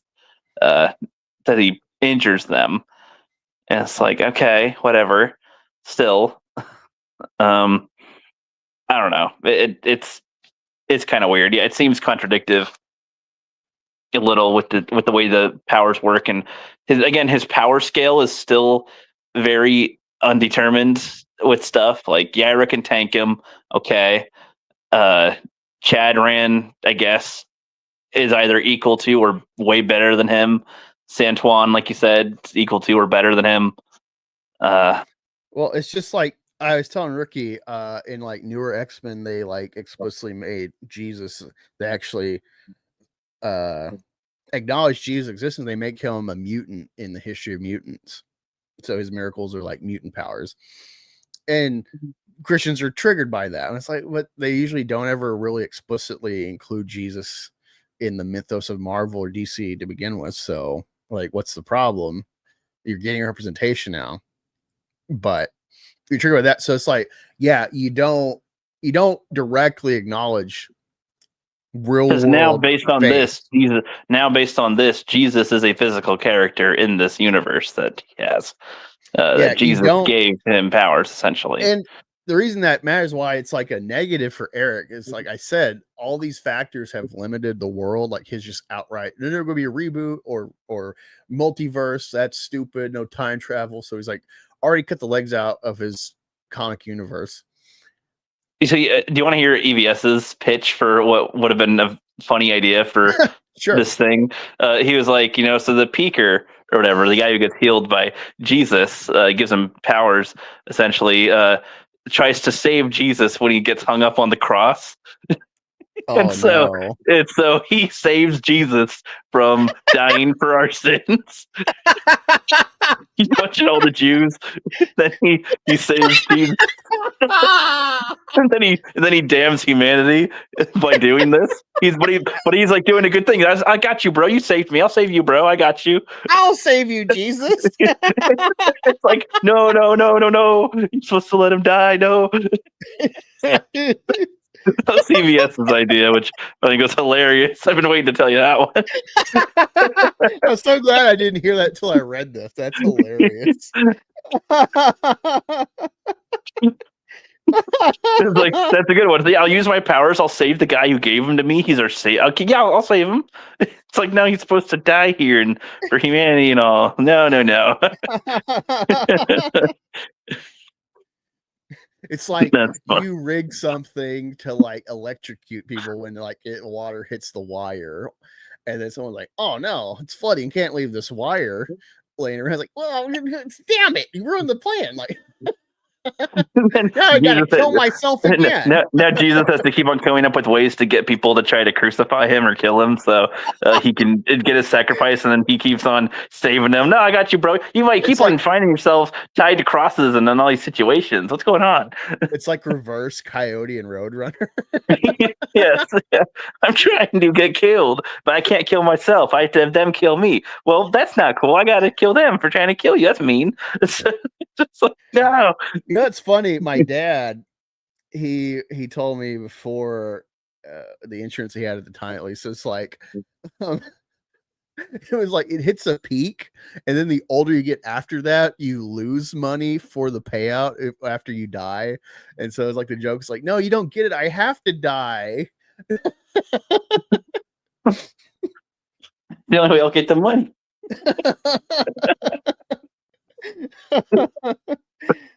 Oh. I can't wait to watch the EVS review to react to that because that's fucking hilarious.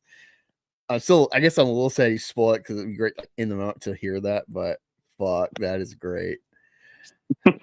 Now, half of this I was sending myself like I had to flip for some reason. The pictures saved sideways, even though I took them straight. I took one picture sideways and I went back and it just started saving them all sideways. It's like, luckily that's a quick fix in the photo app, but yeah, still not halfway through yet, guys. we're about Still a little quarter of the way to go to get halfway, so we're about a quarter of the way through this puppy. let's see. I just sent myself the money picture. Where am I? Fuck, where am I?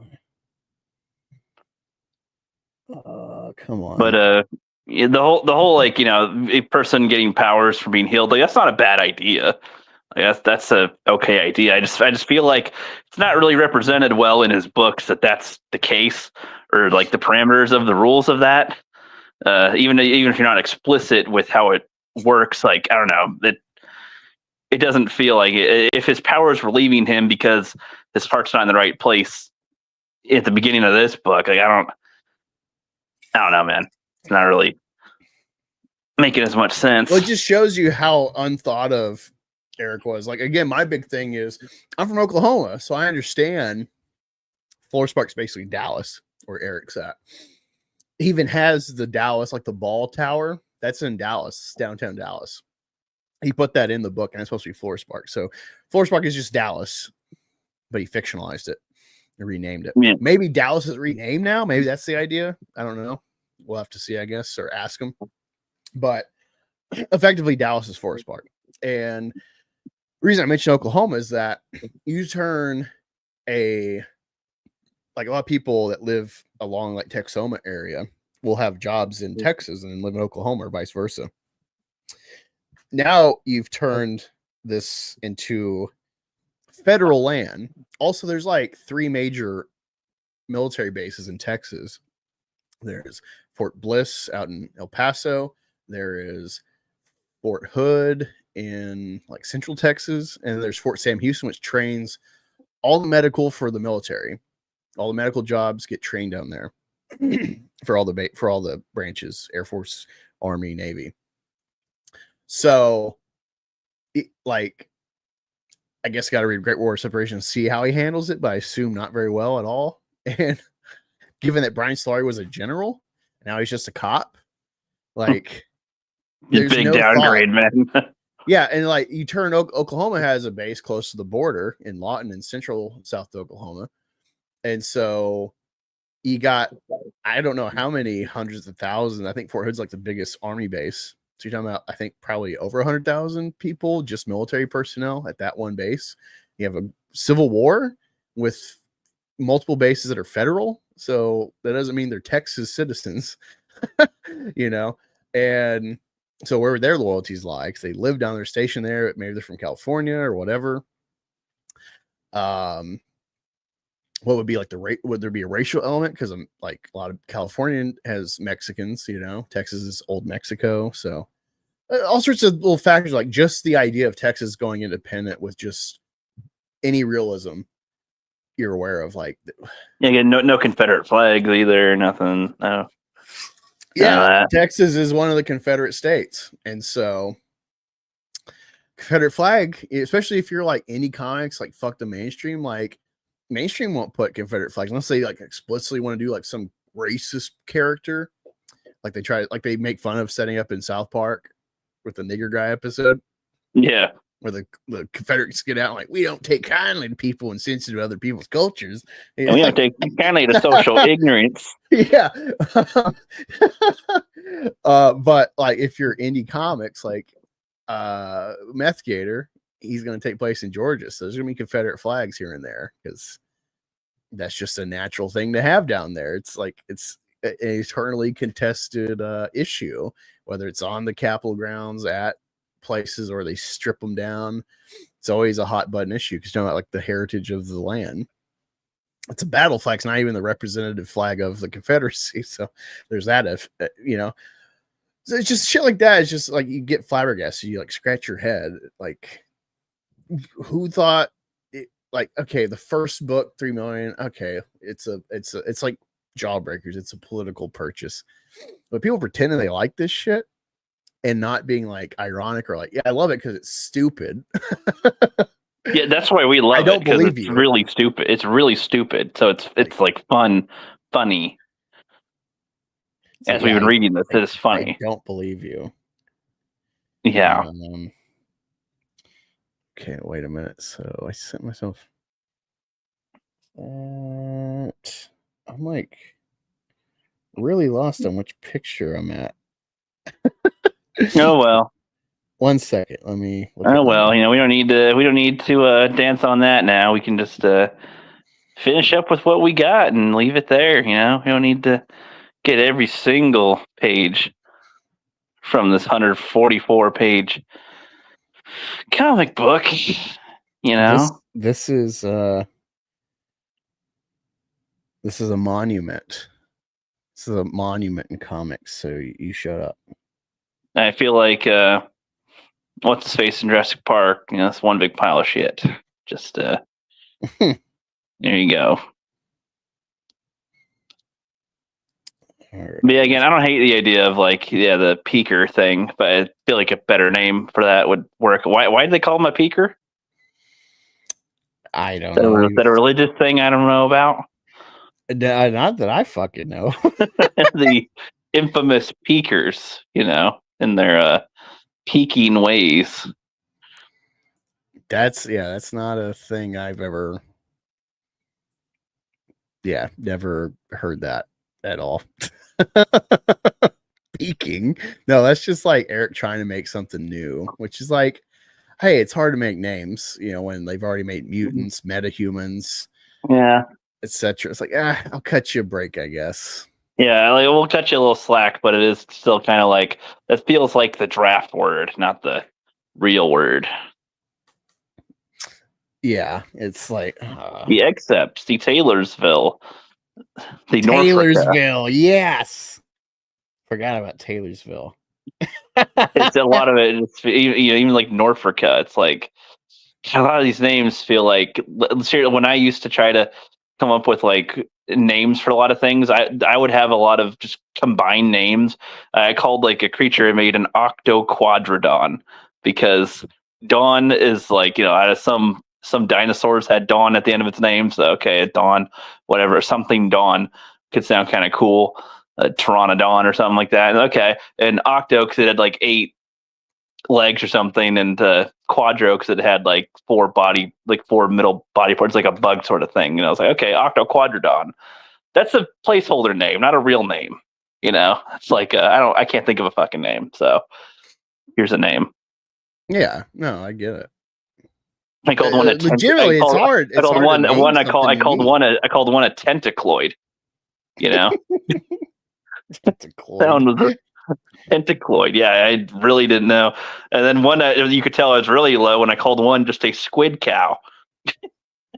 Like a cow with like a squid sort of face looking thing with the mouth on its head that it, like, you know, hey, it doesn't have little teeth that it eats whatever from. This is for like an alien planet I was trying to make for. And yeah, really running low on names, so I just called it a squid cow. Like, yep, that's that for now until anything real comes through. Taylorsville. That's forgivable. I feel Yeah. you. But I you know, even if so, I'd be a little ashamed personally if I let that be the thing, because all I would think of is Transformium from Transformers 4 or 5 or whatever, where it's like Transformium, or even Avatar, the Unobtainium. It's like, I hate those. Those are like just we don't really care. Let's just give it that name for it, you know, Project X or something. It's like, Yeah, it's great. It's awesome. No, this it's is never been Isom. better. No, it's Isom. It's never been better. Yeah. I was hoping that little spiel about stuff would give you a little bit of time to find whatever images you're looking for. Yeah, no, it's in order. It's just like if you don't like clear them out consistently, it's hard to like find your place because all this art is so hard to tell apart. Because it's all like bland, it's all flat, so it's hard to like. You gotta like find a key thing to like, oh, that's okay, and then proceed with sending it to myself and then saving it. That's the easy parts. The hard part's like after you get like 5 or 6 in, because like, you know, on your photos it's like 3 across, so I'm like scroll 100 pictures and then okay, yeah, you're right. Yeah. Which like the next picture's my thumbnail, so that's like my marker, but I got to keep going back to photos and deleting pictures. Right. And I'm looking at the Twitter feed on my messages. So like, okay, it's that picture should be next. So it's a real process.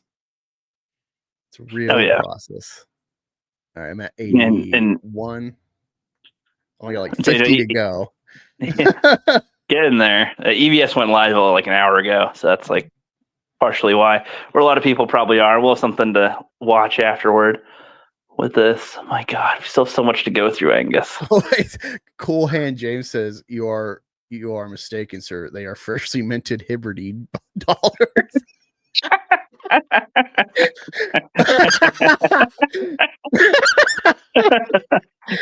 Hey, you know, that sounds like something he'd make official in his universe. Why not? Okay. Liberty dollars instead of liberty. It's Liberty.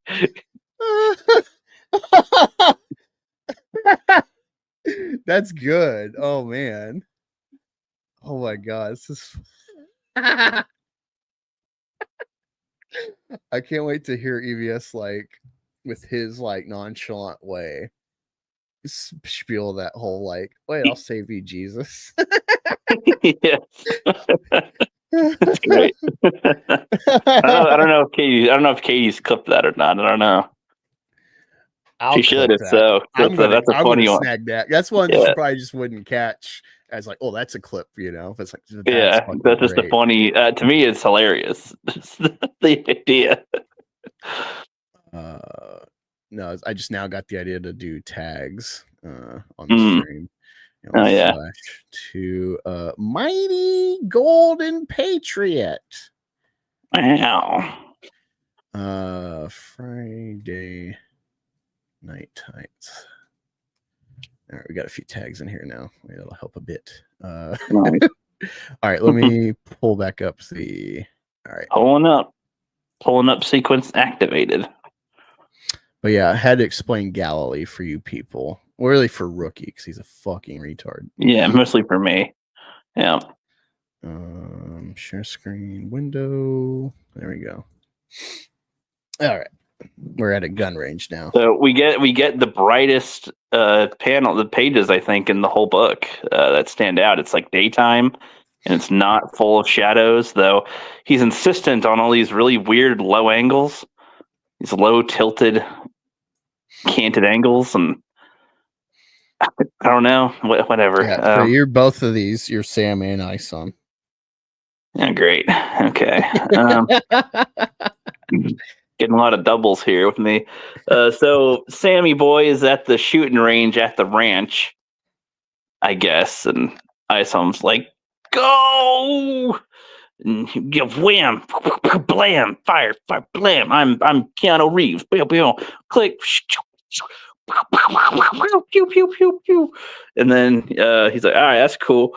Yeah, bro, that's the weakest you've ever been. Every shot was spot on. The quick. Oh, sorry. The quick. He's like, he'll catch that. Hold on. Whoops. Sorry, bro. That's the quickest you've ever been. Every shot was spot on. I'm gonna change him up. So now Sam, yeah. That cave was like being in prison again, but worse. It put things into perspective. I can't do what you do. I hate the do's altogether all the time that he does. Do what I shall not do. I cannot do what you do. But this is as close to an equalizer as I can get. Don't be so sure about that. Don't be so sure about that. That's fine. Okay. Yeah. No, to me, just don't be so sure about that. I don't know. Just that. Whatever. Yeah. I'm not nearly as capable as I should be, and I don't think that it's because of that cave. Oh, fuck. Okay. I need to get into mode here. 2 of them here again. Okay. Look at all these word bubbles we got. God dang it. Yeah. I'm not nearly as capable as I should be, and don't think that it's because of the cave. You're getting weak on us. I have my theories. I'm not packing as hard of a punch. Sam, I'm not asking for your involvement. This is something I must handle. Hogwash. Since you started doing the hero stuff, I've had your back. Ain't no sense in turning mine on you. I'll turn your back. I got you. Okay. When I got it, just like, okay, gotcha. Okay, had your back. Ain't no sense in turning mine on you. When I got out, I didn't have a lot of options. You took a gamble on me. My whole family owes you. We're seeing this through, but give it to me straight. Who is this guy? And why are you sucking his dick? Now he says, and what are we dealing with? What are we dealing with? He said, believe it or not, that cave isn't the immediate threat. Fontano is too connected, and he's been getting more and more aggressive. Going after my family changed everything, but I can't afford to make the same mistakes. Let me be honest with you. Like I said, I'm with you the whole way. If you're back to hitting the city in your suit, I'll aid you in whatever way that I can. But you've got some local folk working this ranch that appreciate the living you provided. Maybe this is time to reel them in. Sounds like you're up against an army. But you forget that you have one of your own. I'm not putting anyone else on his radar, but I agree, we do need help. Well, let me know what the plan is. Until then, get back to work. I appreciate you, man. Just don't make a move without me. Tap, tap, tap, tap, tap, tap-a-roo. Then you could be the last one here. Ah, Mr. Silman. Yeah, it's still the next one, right? Yeah. No, it's you. The squiggles is the phone. Isom is the normal. So is Isom making the call? Oh, okay. Isom makes a call. The guy answers like, Mr. Silman. Okay, I guess. Did I catch you at a good time? So hold on. Before we continue with that, okay, this whole sequence implies that basically Sam is his sidekick or wants to be his sidekick, and then it's just kind of like, yeah, whatever. And honestly, okay, I don't know about you. I was a little confused. So hold on. I have my theories, not packing much of a punch. Sam, not asking for involvement, something I can handle. Hogwash. Since you started doing hero stuff, I've had your back. In a sense, you doing that. When I got out, I didn't have option. Is Sam talking when he says he got out? I don't know what he's talking about. He's talking about out of prison or like out of the cave? Like what are you talking about? Yeah, I think he had like a bad past before he Okay, because just the way the sentence flowed was like they mentioned the cave and stuff and current things, and then it's like, back then suddenly, and so I'm like, well, when I got out, he's not clear on what he got out, because he got out of a cave recently, and I don't know if he's probably referring to something else in the past, like you said, but didn't flow that nicely. But anyway. All right, I am Lincoln Eusebio. Your hootie what now? Lincoln Eusebio from Projexus. We're still on the phone, so now you're you're Lincoln Placevia. Okay, I thought you were like you're linking something like in the chat or something. I was like, the "You're what?" timing. The timing couldn't be any better. Altona said that you'd be reaching out. Just so you know, she and your niece are doing fine. First of all, I'm sorry for the ruckus. This can't be good for business. Don't worry about it. Darren and I were bound to cross paths. At least I got to clean up some things around here. I'm glad that you gave me a call, but this conversation should happen in person. There's a lot I don't know and a lot you don't know. To the nearest headquarters? You've already declined our protection. And I understand why. I hear you're not a big fan of the city. We have a plant just outside of Shadow Valley. See you there. Send me the address and I'll be there tonight. All right. So then we have this weird, like, in-universe ad. And I'm assuming that's Sally Rodell. I thought it was sort of his way of like having a marking point in the book of like, there's not that many words on the page. And it's a full page panel here. So it's like, all right, you can chill a sec. You don't need to look at it too much stuff here. No, I just noticed in-universe ad, and it says Projexus, the leading innovator in technology and advancements to improving the human condition and quality of life. Leading innovator in technology and advancements to improving the human condition and quality of life. Jesus Christ. It's like Zoolander's school. Projexus Christ, man. This is too long. Projexus Christ. Yeah. Oh, that's good. It's too long, man. Projexus Christ.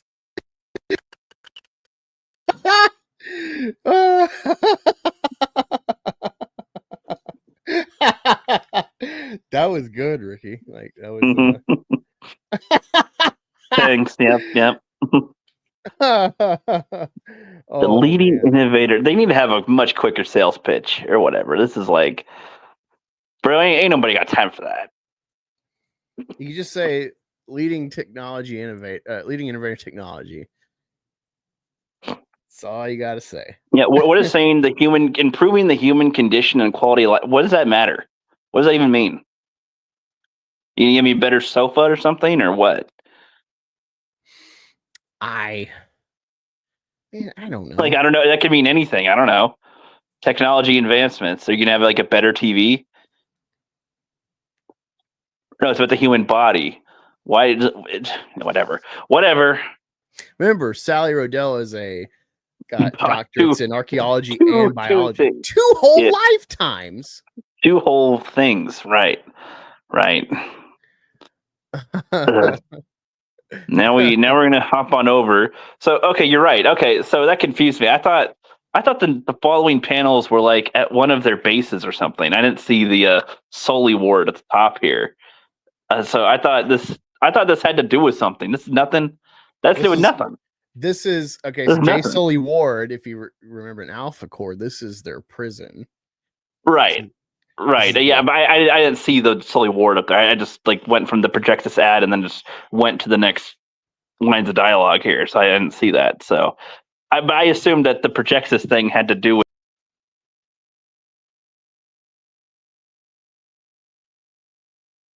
What happened, Rookie? Oh no, we lost Rookie. Oh no. There we go. Whoops, I think I hit a button or something. Whoopsies.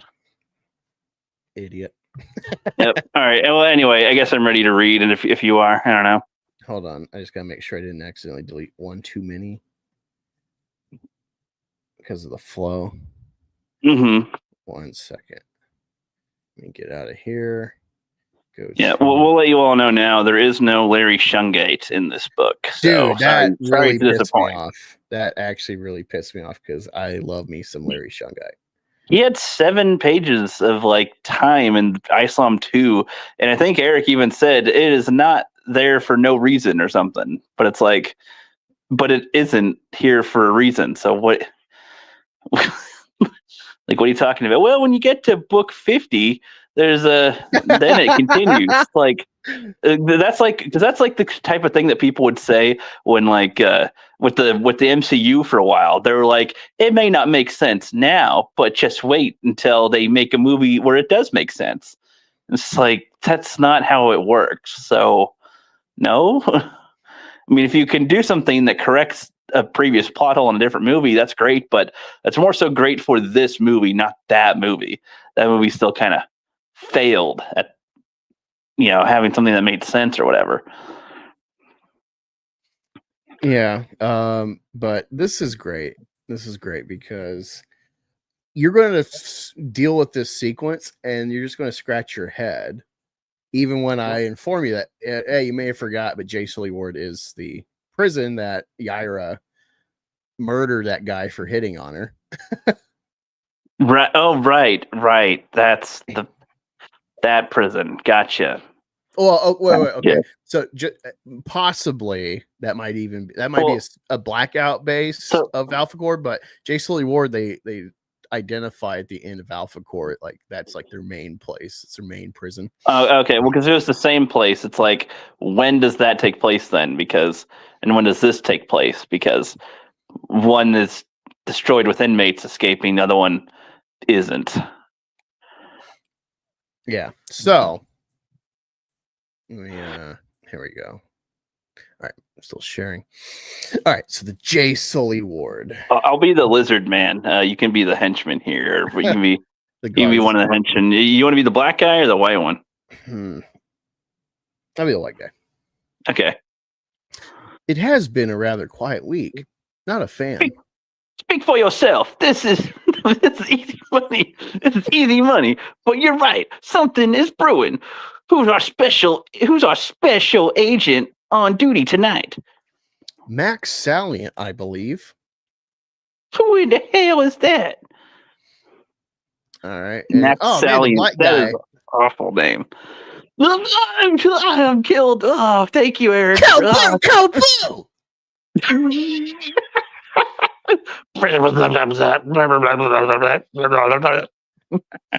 They'll get the reveal of a giant hulking lizard thing.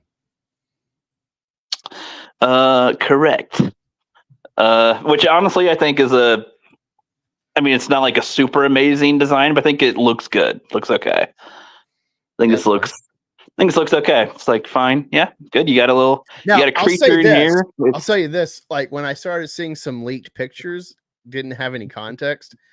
It seemed that there was like a page turn, and so you see the vest, but like it seemed like the way they shared the page before was Darren Fontano. And so I was guessing that Darren Fontano is not just a guy, and thus it's kind of cool that you kind of got this kingpin setup of a normal guy versus a powered person, and he's got the upper hand. And so I thought the reveal is going to be Darren Fontano is a lizard, and that he is some sort of except himself this whole time. And that would have been kind of cool because it's like he has this form, but nobody knows about it. So he's able to have this impression that he's a powerful man as it is. And then if somebody were to cross him a little too close, he's got a lizard form. But hold on. I'm just looking at the cover here. I got the Kane and White cover. And it's funny because you got the shot at the top left of Darren with 2 guns lighting up something. And then you got toward the bottom of Isom in the front, kind of the center line focus. You got Isom like, yeah, and Darren Fontano, it's got like both his guns. He's shooting him in the chest and shooting him in the head, basically. And it's like, and then once you get this reveal in sequence, it's nothing like this looks like he's shooting him in the head and chest and stuff, point blank. He's shooting him. And it seems that actually that would just kill him. That's what I was going to say with the Jesus thing. Like, not only is it bad to directly tie to one specific God, and thus you either have to deal with what's the validity of the other religions like Islam, Hindu, Buddhism, or you're just buying into like, oh, that's it. It's just a Jesus world. And then it's like, well, that's not really that expansive, actually. It's like really limiting because any other powered person, it's like, well, they're demons, like, Yeah. you know, and so that's just like suck because comics is all about kind of buying into mythology, whether it's mythology of our world or making a mythology. And like, oh well, who's more powerful? Which deity would it be like more of a challenge? They're all kind of vying for power in their respective realms. Marvel Universe, every religion is valid. Whatever you believe is kind of like, oh, you believe in that heaven, you believe in Valhalla, like that's where you're gonna go. Yeah, Odin exists, Zeus exists, and whatever. Well, that's the thing too, is like, wait. So Jesus is real, but Poseidon is real in this universe, and that predates Christ. And he's real. So people worship him, have worshipped him. So again, don't tie yourself to gods that are current. And especially if it's like Judeo-Christianity, the Abrahamic faith, there's only one God. Well, I'm sorry. This would have been better if his powers were like he can walk on water or something, and he can like turn water to wine, or I don't know, turn your insides into wine. So if he can do something unique, a little, he can, I don't know, because just he can really fix your furniture up pretty good, like Jesus, because carpenter. Well, this gets into the whole like my generalized statement is like right-wing people can't make art because the only thing you'd say, oh, Sistine Chapel. It's like, yeah, that's the Renaissance, and they were reviving. The rebirth was the rebirth of pagan art. So all the religious, beautiful art in like the Vatican stuff, statues, it's all pagan.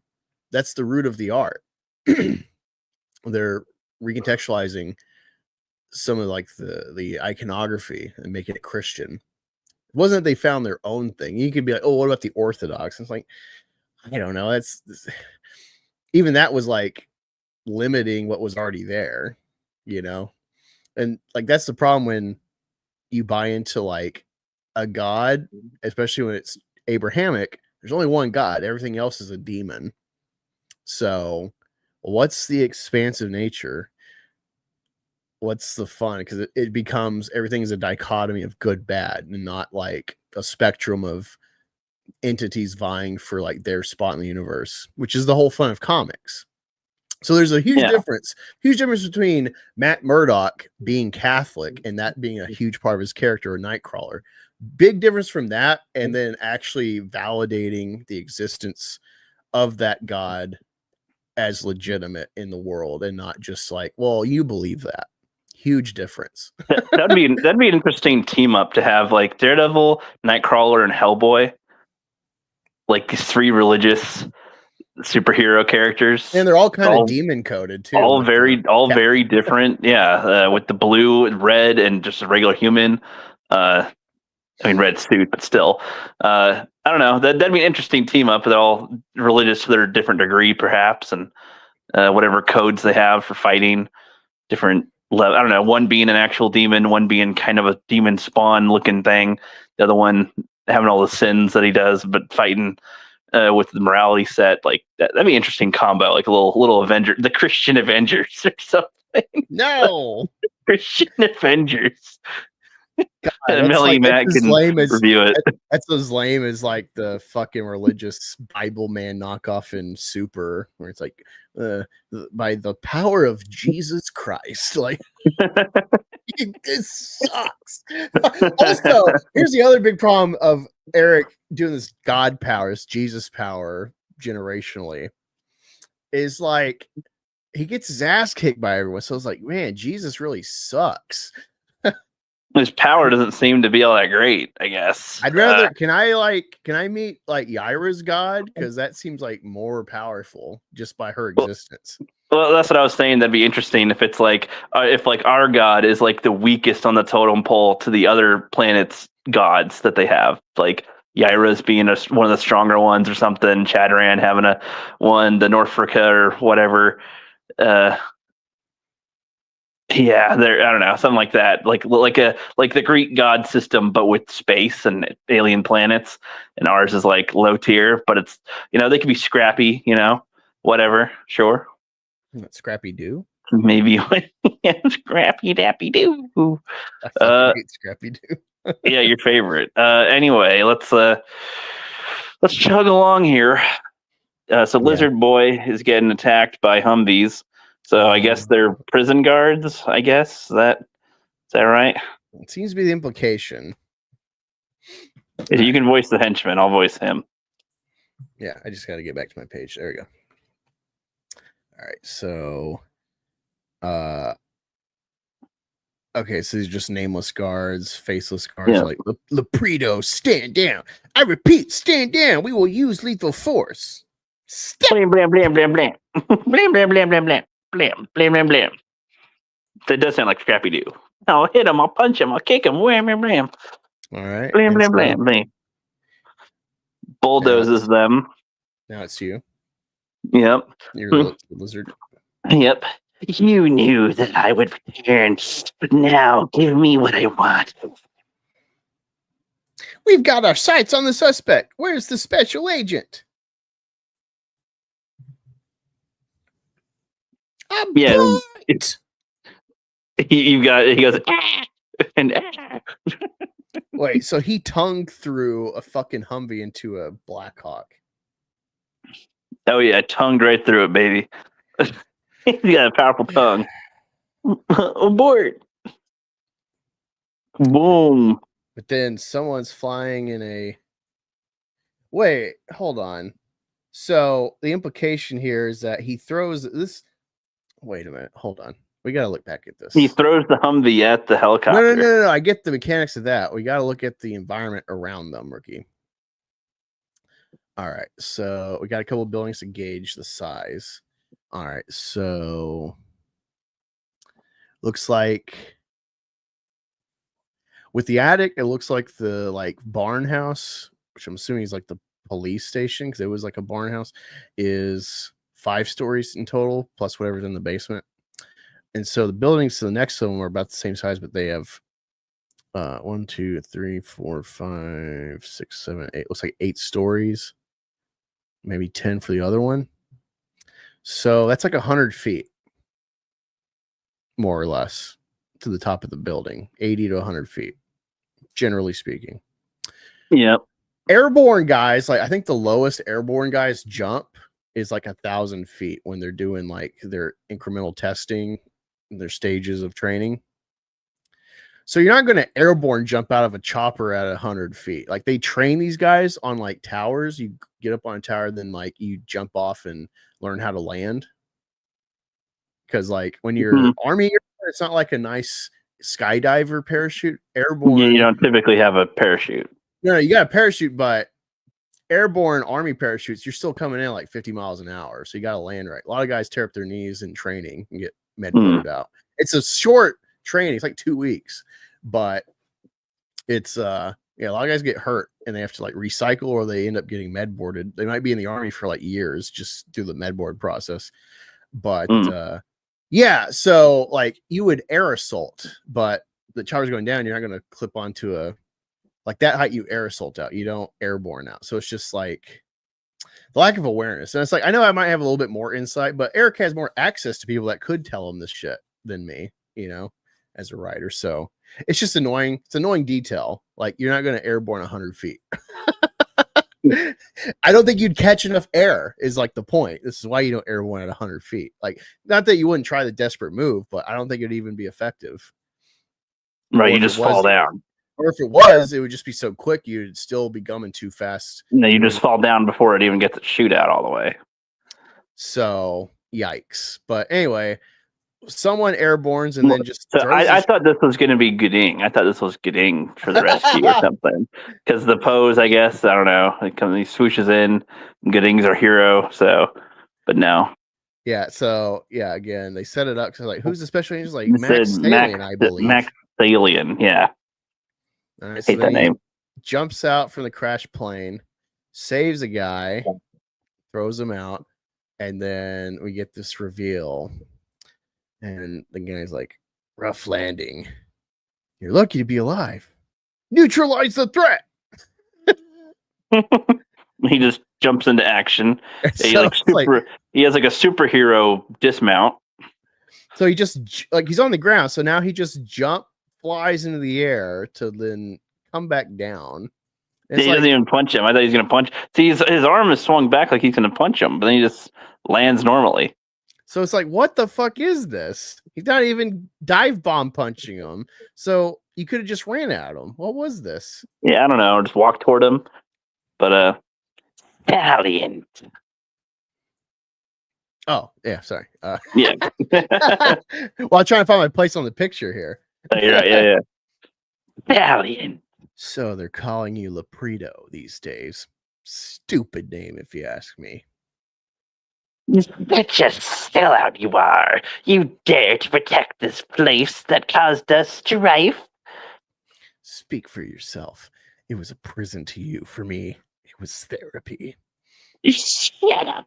You know that I could have easily killed you now. You could try.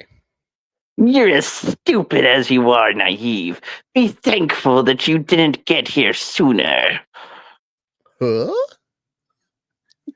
Waving his sisters towards the back. And then he just runs That's away.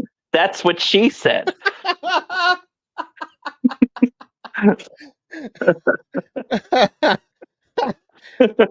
Okay.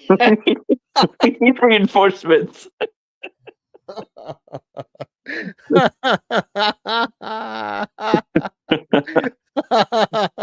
Anyway, I feel like that accomplished nothing other than there's the lizard guy, because the other guy isn't really coming to play, and I don't know. I guess he escaped prison. I guess I didn't see any broken doors or whatever. So The it looks lizard. like he came to the prison. Well, that's what I was saying. I didn't understand But what it's like, the point wait, why was. is there already a chopper in the air with guys that seem to also work here? You see, in the spin-off book, they'll explain what led up to this point, probably, or something. I don't know. Whatever. I don't care anymore. See, like, I'm helping you, Eric. You got like Yeah. yes men that are just like, oh, good job, Eric. And it's like, this is a problem of white guilt. Because they're so hungry for diversity hires, for tokens to shield themselves. We're not look, we got a black friend. This is why Eric maintains his status in the ranks. Like, none of them really like him, obviously. He's very sparingly on any of these groups shows because he sucks. He's only about himself, and everyone knows it. Everyone gets it. But he's already built the infrastructure to sell your YouTube merch. So he's still a valuable asset. And it could turn around. It could, fucking work and be a legitimate, but obviously this McFarlane toy thing not selling, like, obviously no fucking real fervor there. But yeah, so this is bad for, like, if you're on the conservative side and it's like, hey, meritocracy, it doesn't help when you like uplift a retard because he's black. Like, you're not helping black people, you're not helping people in general. And so you get shit like this that has no sense. And then people, because they just want a job, they just want the access to maybe numbers to do their own cloud or whatever. And so they maintain mediocrity or below that because he's, for whatever he's established, because Eric's celebrity relies on this implicit white guilt of, oh yeah, fuck yeah, black guy said yes. It's like EVS has been saying all these things, these talking points, years before Eric came on the comic scene in comic skate notoriety. But then Eric said it and it stands out because, oh, fuck, a black guy said we don't like these race mix. We don't like this racial recast and diversity gay shit. And it's like, yeah, black guy said, fuck yeah. And he's like got attitude. He's talking with Ebonics, saying our shit. And they just coom. And it's like, you're really not helping anything. It's just like Grace Randolph when she's reviewing movies, like, oh, if just really not hitting the demographics. Movie didn't land with. There was way too many white people for the turnout. That's not a good sign. Oh man. Instead of worrying about like quality, so you got that problem on the left of like diversity checks in the casting or whatever. And it's really the same. Again, I've always said DEI's on both sides. It's just you don't think about it on this side. But Eric is a DEI token hire. And these people that are like unwilling to criticize him, they're part of the problem. So it's just funny. But unfortunately, I missed one page here. No, you didn't. No, I did. I missed this page to the left. Oh, okay. I got you. So we're at Projexus West. So now they're meeting at this HQ near Shadow Valley. Yep. All right, so this is me. Nice to finally meet you, Mr. Silman. Thanks for coming out. I got into a bit of an accident not too long ago, so do excuse the appearance. I don't get out here much, so it was nice to have an excuse to catch up, by the way. Your sister and niece are doing well. At our other campus, my best men are watching over them. Mind you, that's like the third time in the story that they've mentioned that his sister or niece, whatever, they're all doing good. Like, they're doing well, right? They're doing okay. We're checking up on them. Blah, blah, blah. They mention that a lot in this for some reason. Like their cameo. Well, he said it already on the phone earlier when they set this up. So it's well, yeah, well, that and his dad said something like that. Altona and whatever is doing fine. And it's like, why do you guys keep on mentioning them all the time? I don't know. Whatever. Anyway, thanks. Let me first apologize for being a little dismissive the other day. I appreciate everything that you're doing for Altona. We need to keep on mentioning her, but all right. If she works there, whatever. All good. She said that you knew how to handle yourself, Mr. Silman. Your sister's played such a pivotal role in the growth of Projexus. She's family. I brought a war to your door. You shouldn't have to do this. I don't see it that way. The conflict between Fontano and I was inevitable. I sent him off with something he won't forget. And it's like, wait, why is it inevitable? They literally did say this, didn't they? They literally just had this conversation. Well, it's like, wait, like I know it happened, but it actually, I don't see any connection with this like thug club owner who's trying to build like his empire. You assume through a lot of illicit means. He even hints at that, saying like, not everything's like up and up with his empire he's building of businesses. Legally, some of it not so legally. We know, yes. Yeah, and so what the fuck does Darren, being this thug club owner, need access? What is he getting out of trying to deal with Eusebio, who runs this archaeology biology company? See, again, I thought that he was working with the Hell Monkeys and was like trying to get them, I don't know, better victims to eat or something, or to have sex with. I don't know. Yeah, and dude, the tone of this, once you get the reveal, the tone makes no sense with like the Jasmine plot of, I'm so worried about her. It's like it's very much implied she's getting trafficked by Fontano. Yeah, we'll get to that in the next page here in a sec. So let's finish up this little bit here. It's just frustrating to see like the access Eric's gotten, and then it's like he writes this, and then no one's like, "Hey, this is redundant. That's stupid. This is a waste of pages. If we're going to make drags pages, on a bit. You could just do so much more." Hold on. It's not just the amount of words that they choose; it's the amount of panels that they have too. Like you could have like maybe a couple of panels on a page, and probably if you have it drawn well, like have it portray a lot. But there's so many little panels on all these pages, like overlapping over a bigger panel or something, and it's like, I don't really see the benefit. I really don't. We see them walking together in the lobby. Then we see them looking at the kitchen or something, and then we see them standing on a different angle at a canted angle in the kitchen, and then we see a close up on him. It's like, what is the important shot here? He's just trying to show flow, but it's nothing. It's not really. And you cut the dialogue in half, and you can just have two panels or 2 or 3 panels on this page, this whole page. The outside shot, an inside one of them entering, and then one where they're fully inside. That's all you need. Yeah. But anyway.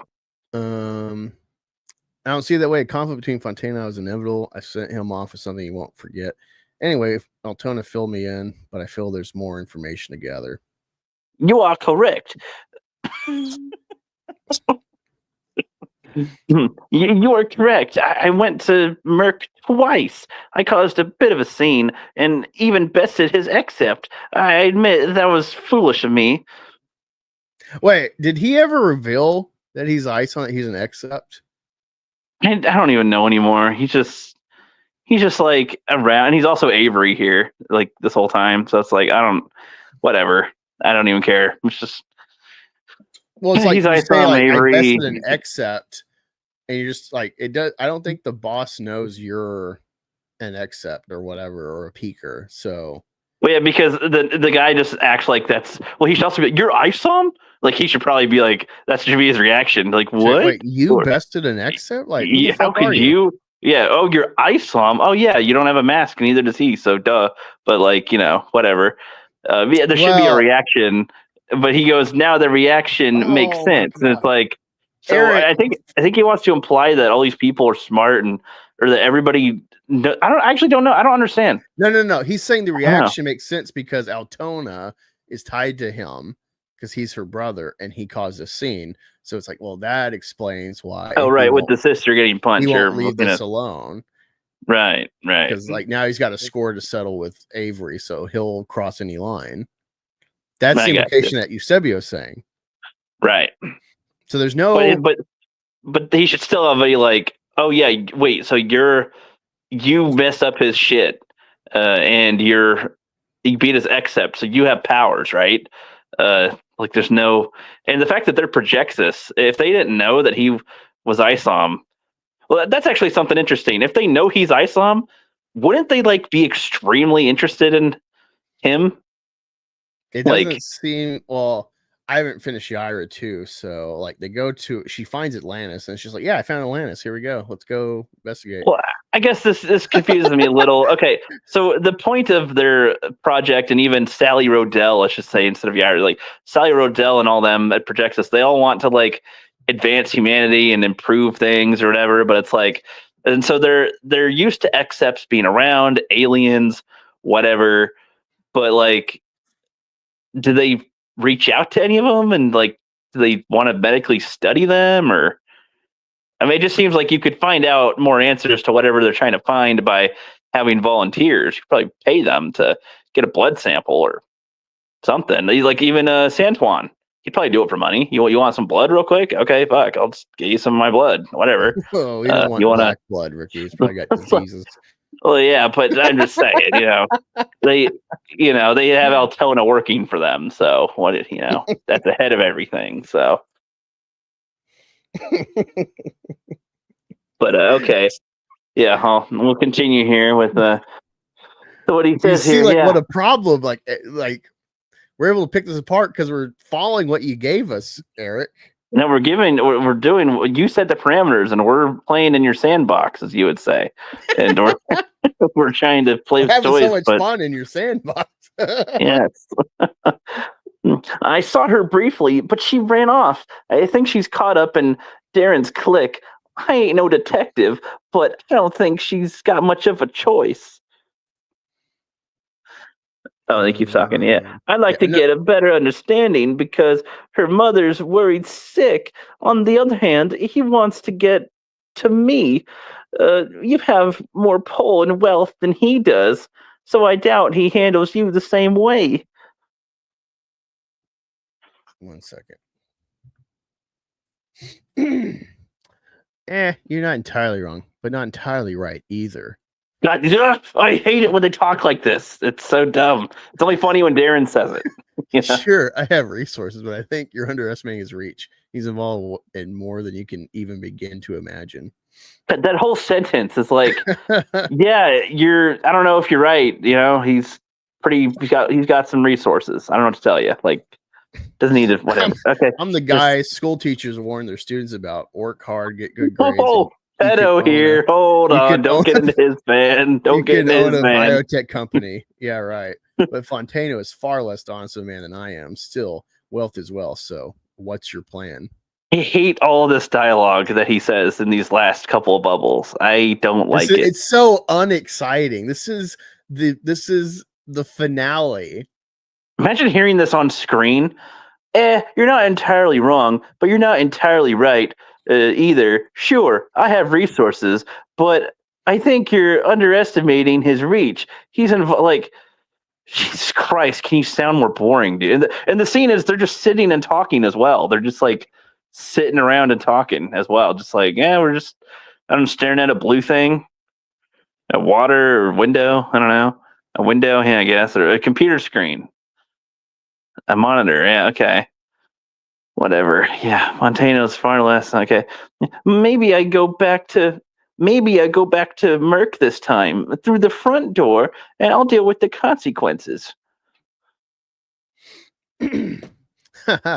Let me give you a different perspective. He used moles to infiltrate my company, and I thought two can play at that game. It's like, whoa. I don't even know what he's talking about. That could be way more of an interesting plot. Like, why didn't you start with that? Start with like the moles, and then they're like reporting back. This would have been this. This is why Isom should have taken the job from Darren to be a busboy or whatever at Club Merc, and then he could be a Projectus mole. He could be a detective. They don't do a good job sweeping the place. I've got a direct feed of audio and visual. It's just a typical day right now, but the good stuff happens before and after hours. What when he says that he used moles, so I have them to infiltrate too, can play that game. Says they don't do a good job sweeping to play. I thought he's like literally critiquing their cleaning skills. Like they don't do a good job sweeping and mopping the store. It looks filthy, but sweeping for cameras or moles or bugs. Okay, that's probably what they mean. But Jesus Christ, I thought that'd be funny if he's judging their cleaning skills. They don't do a good job cleaning the place, but they're good enough spies. Yes. Yeah, it's a typical day. Nothing's happening. That's the gist there. God damn it, Ricky. For starters, I haven't seen Jasmine. I know they're looking for you. There's been turnover within his ranks. It sounds like an opportunity to me, and I'm already looking into it. I don't think you should return to Merc. Have we seen any of this that he's talking about? Like ever? No. It's just like, okay, so I guess that's why they're telling. I mean, they had 144 pages to show us some of this stuff, but whatever. So anyway, this madness doesn't stop until I meet him face to face. I'm not saying you shouldn't meet with him. I'm saying that it shouldn't be there. He's looking to buy the refinery on the south side. He'll be there on Sunday. That seems secluded. Sounds far riskier than confronting him at the club with all those innocent people around in a closed building. Quite the opposite. He has yet to make the sale. This isn't his property, so he's less likely to do something irrational while on site. But should you go, you shouldn't go alone. There are no guarantees because it's the weekend. There will only be the businessmen in attendance. So let's discuss some ideas on how to approach this. Jesus Christ, I hate the dialogue. So much of it is it's just nonsense. It's just nonsense. Like he's just like, hey, how about you go there where there's less casualty potential? And like I don't know whatever. Gooding time. I'm gooding. Yep.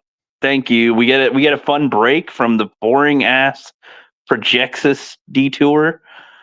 Ugh. Okay. How are you feeling? That wasn't too bad. Obviously, the markings aren't normal, but the preliminary scans don't read much of anything. You mean to tell me with all those gizmojiggers and gadgets, that's the best you can come up with? Again, preliminary. The markings light up on occasion, but you feel nothing. Yep, no pain or nothing in my asshole. Interesting. Let's run through this again in the greatest of detail. Explain to me what happened. I walked in the security house, gun drawn. It was quick. I couldn't even get a round off. Disarmed me and knocked me out cold. I woke up in that cell or whatever has it. And you're sure whatever kidnapped you wasn't one of those beasts? Positive. That's not good. If this is a multi-species alliance, this may only be the beginning. Potentially, they wanted Avery, but you're the one lighting up like a Christmas tree. It's already scabbed, and I don't have an ointment for that.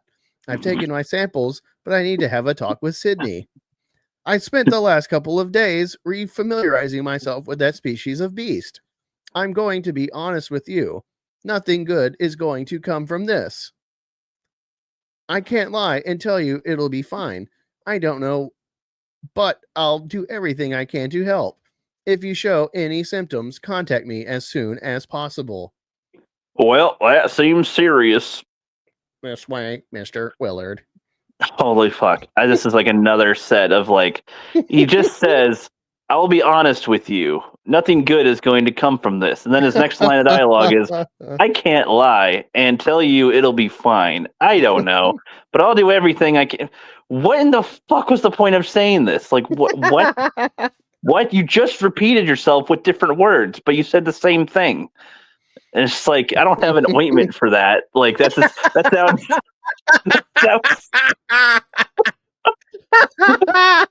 That sounds so separate from what they're talking about. I'm like, what? For what? For the probing that you just did? Like, I don't have an ointment for that. Like, what? It's just, I guess, for the scabs on his back, but like, what? They are scabbed. I don't have an ointment for that. I've taken my samples, but okay. See, and if she used the samples to like have the blood vision or whatever, that would make more sense to me. But it's like, no, whatever.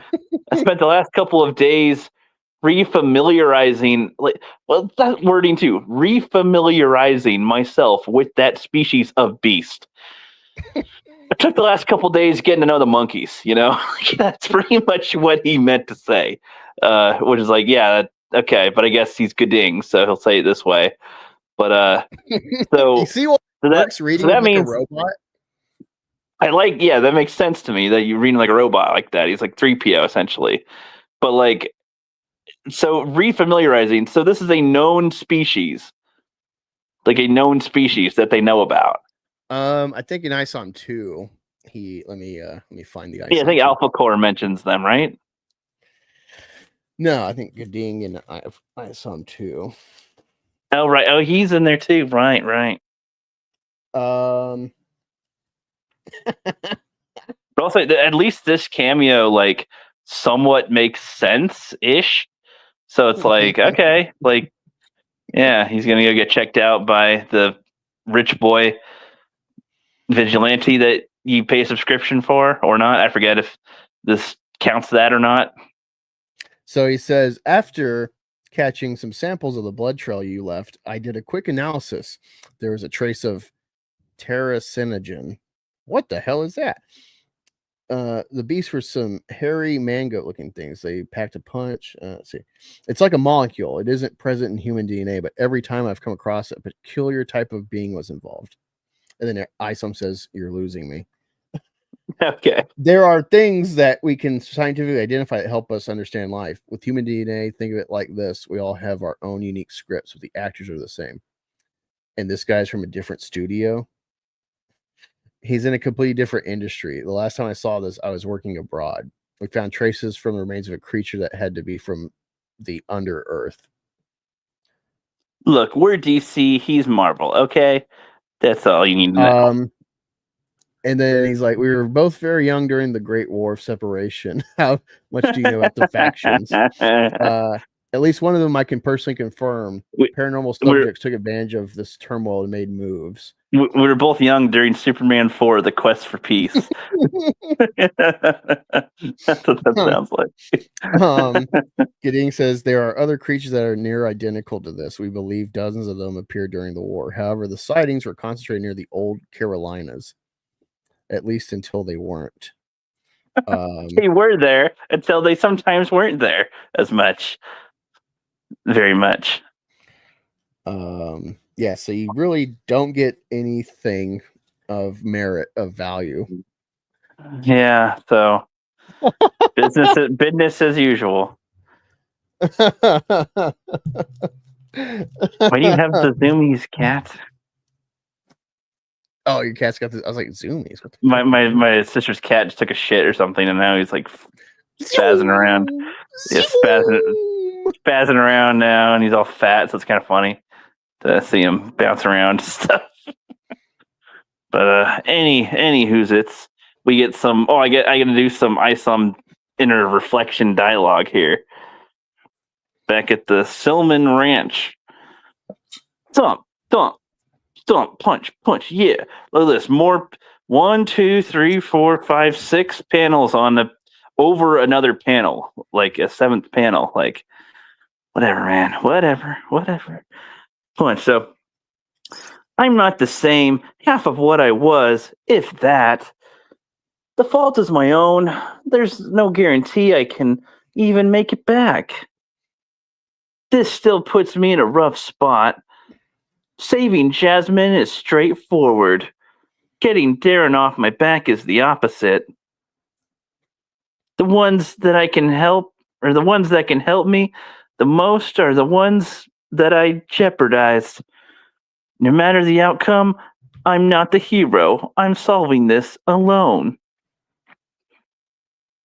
Isn't that heroic though? Like, I don't. So it's like, this is the one thing that kind of annoys me. So okay, it's like the fault is my own, and there's no guarantee that I can make it back. Okay, whatever. And this still puts me in a rough spot. Okay, saving Jasmine is straightforward. I don't understand why he phrases it like saving Jasmine. Like, is she a damsel in distress right now? Is she under the? If there was like a little bit of a hint that would be like, wow, she's with the cartel or something. She's with the. She is definitely being trafficked. She's been seen with 4 different men or something. Like, I don't know, something that makes him think this. But there's like nothing that makes him think this. Just we've seen it with 4 different men. Just knowing Darren, and then he's like, getting Darren off my back is the opposite. And it's like, yeah, I mean, I guess that was your fault. It's like, get him off my back. It's like, well, I don't know, man. Whatever. I don't know. It's all weird conflicts that, yeah, I guess he caused all of it. So sure. No matter the outcome, I'm not the. He has to say, I am not the hero. I'm solving this alone. Just like trying to really hype himself up to do it. Which, all right. We get some Darren next. It's a weird way to hype yourself up. It is a weird way to hype yourself up, and I guess he's catching a raindrop and crushing a raindrop or something. I don't know. Yeah. Let me save this. There we go. 100. And then we get like, that. I'm at picture 100, rookie. I'm so far in now. Getting close. Yep. All right. Let me get here. I'm trying to set the scene for the folks here whenever they get to this. So we're at that Sunday.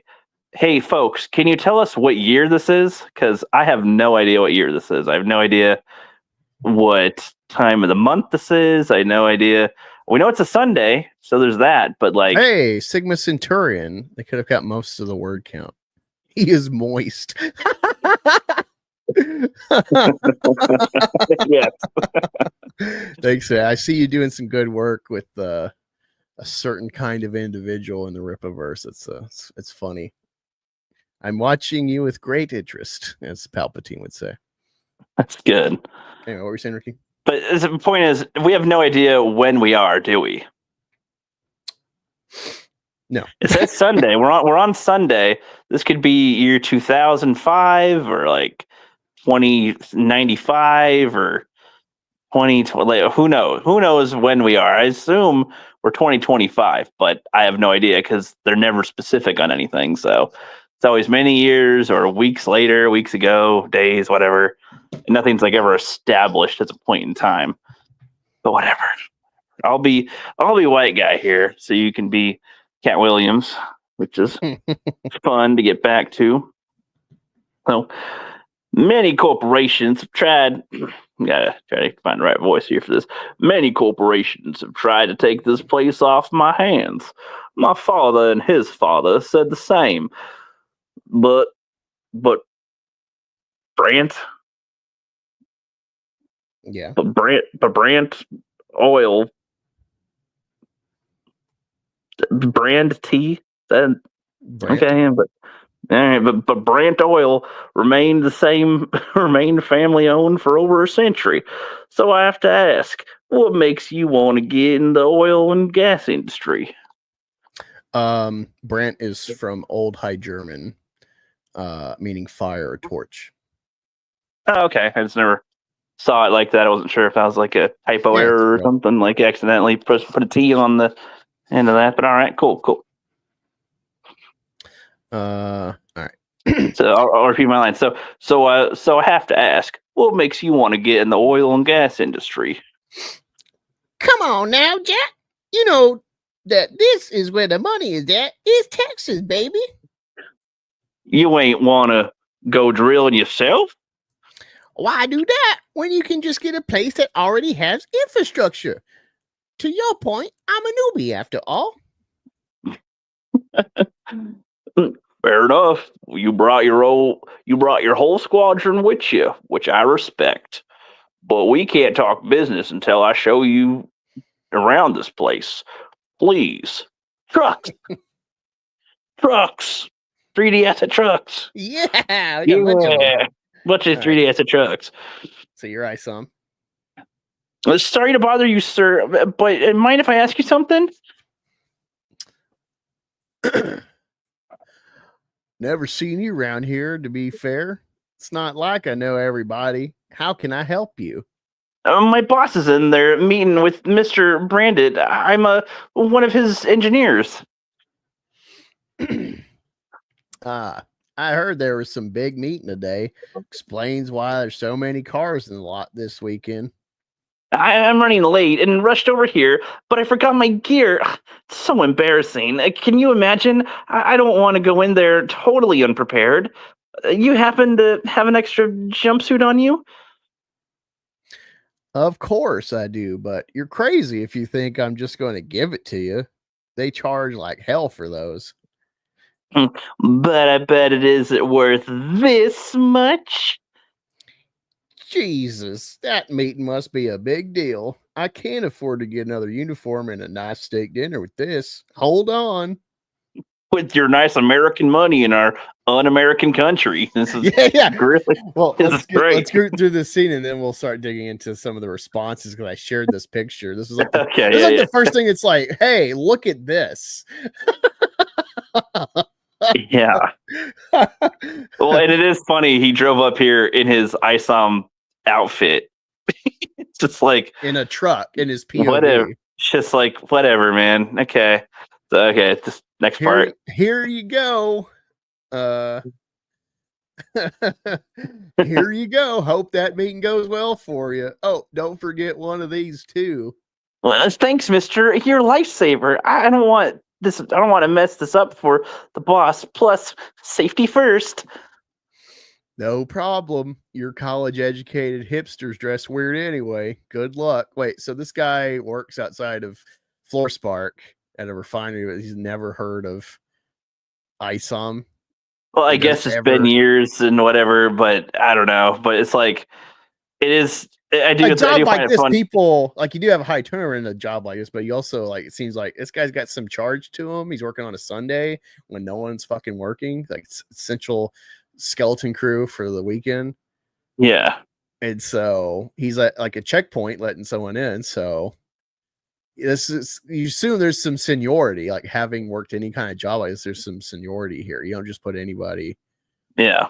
you know, especially oil refineries, money. You probably have to do like anti-terror clearance stuff, I'm assuming, because like at the plant I Wait. work at, it's not even anything you would think of like terrorism, but they have anti-terror Well, shit. Well, so I guess to your point, you're probably making here is like they've seen people like Alpha Core, Yaira, Isom in the past, whatever. I doubt that normal teenagers are just dressed around like this. So you see a costumed person like he is, and Yeah, you probably go, what are you? Like, or if anything, what do they call What are you, or you, what do you some call kind of yourself? Suicide Squad? What are you, some kind of gay Power Ranger or something? What are you, some kind of mighty golden faggot?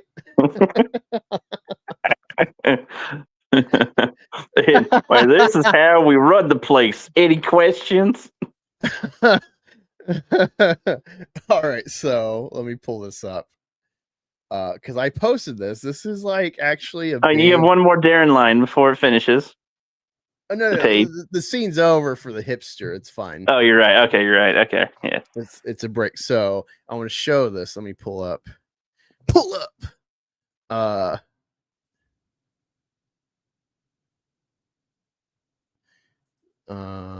Here we go. Let me stop sharing this. That is a small truck. Right. That's what that dude. You know what's funny, Frog Tony? It was literally October 7th, 2023.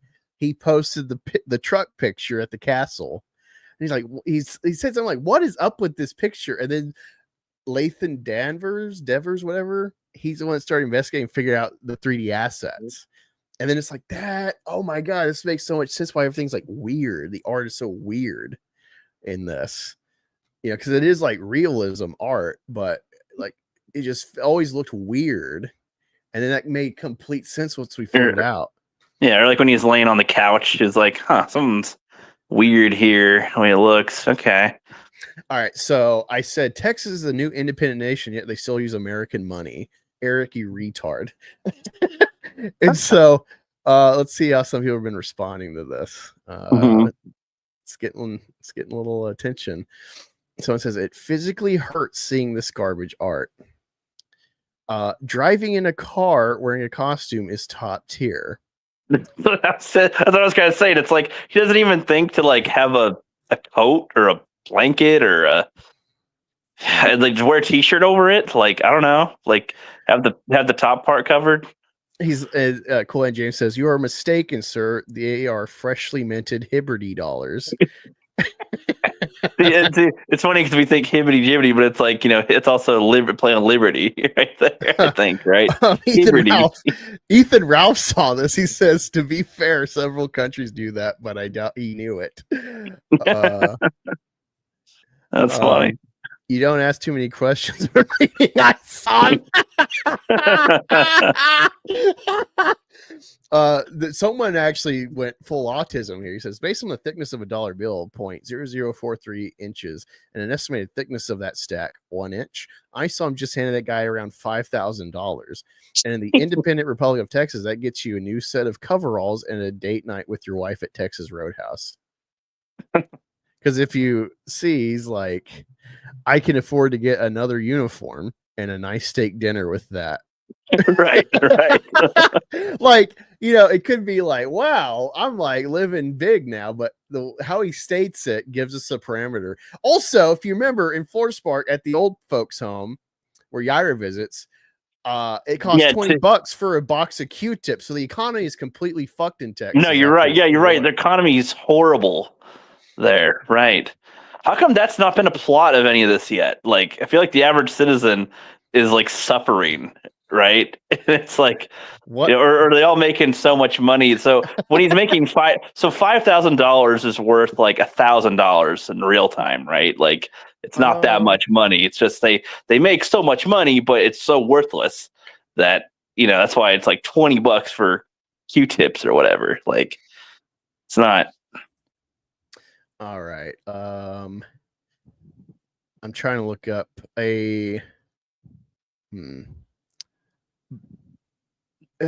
so I'm looking at oil rig jumpsuit. Let me go back. Or finally jumpsuit coveralls. Let me see. What would I call it? Flame resistant coveralls. So we get an idea in the real world what this costs. Uline sells them for $100. So like in today's money, I'm seeing this high vis coverall, $300. That seems like one of the highest price ones I'm seeing here. So yeah, uniform, it's like $300. And this guy with 5,000, we assume, more or less, is saying, "Oh boy, I can buy a jumpsuit and like $100 date night with the wife at Texas Roadhouse." It's a $4,900 jumpsuit and $100 date. Isom has steak dinner money. Bruce Wayne, move over.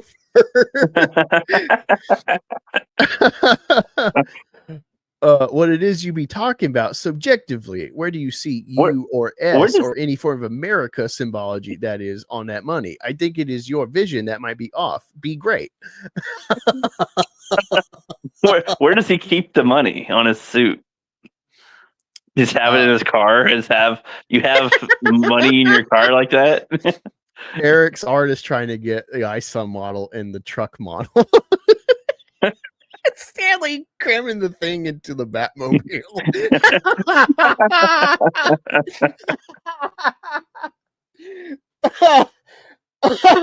Oh God.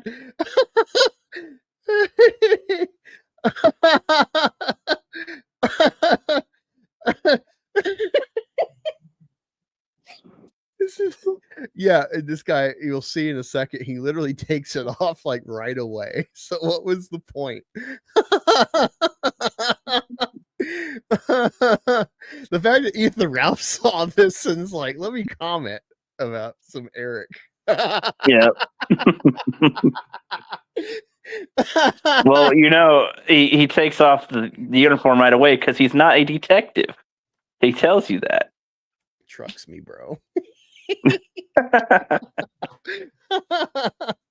Thank you, Eric. I like how classic memes are coming out of this one too. Nostalgic memes. Oh man. Oh, this is so good. Okay. All right, we're at Darren Fontano and some so you're the country guy, you're Brant oil man. Yep, and that's how we run this place. Any questions? I now understand why this is so valuable. But I already assumed as much. It's not only refining, but also the oil. You're printing money, Mr. Brant. The way that he said that, I don't understand. It's like, it's not only refining, it's the oil. It's like, yeah, you're at an oil refinery. What? What do you mean? Like, like, why is this an epiphany for you, man? Okay. Ugh. The transfer of ownership would give you access to the network up and downstream. Well, let's get back to the office and talk business now that you understand the scale. We got Isom like, I'm blending in here. Look, everybody doesn't know my face because I obviously wear a mask when I'm Isom. And then look, the 3D asset truck. It's right there. It's almost right? The same exact. Is that the same one? I couldn't tell. It looks like it. It's like, oh, it's right there. It's almost the same angle. Is that it's like a teaser cameo, or that 3D asset truck's son? The blue. It's his offspring. It's his son. Tap tap tap taparoo. I think it's you. I knew it. He's going to get himself killed. You were right. Get in there before this gets bad. No, whatever happens out of this meeting, I hope we can remain in contact.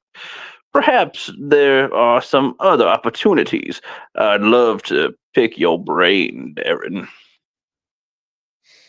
Shit, let me flip this. Yeah, look at this awesome panel of Darren looking at the back of his neck. On the next page, that's like very necessary at the top. Look at the necessary. He's looking at his neck. He's got him. Well, I think it's like he's side by side, but then he like looks back at Isom crossing.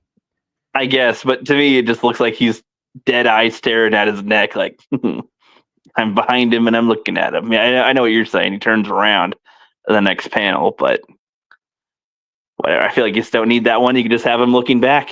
I don't know. You don't need that. And it's just, and yeah, it's me. That wouldn't be a good idea, would it? Notice your environment. I'm not a worker of yours, Mr. Brandit. Oh wait, was that my line? Is that what he says? No, Yeah, that's Mr. Brandt. oh, I know, but he says of yours, Mr. Brandt, after the dialogue. Okay, never mind. Yeah, whatever. I'm not a worker of yours, Mr. Brandt. I'd ramp up the security, but I mean you no harm. I mean you no harm. Okay. Shut up! How many more times are you going to interfere with my business? You've been looking for me. Here I am. You know that you crossed the line, but I'm willing to put that aside and go our separate ways. Much like the Great War of Separation 2, in theaters now.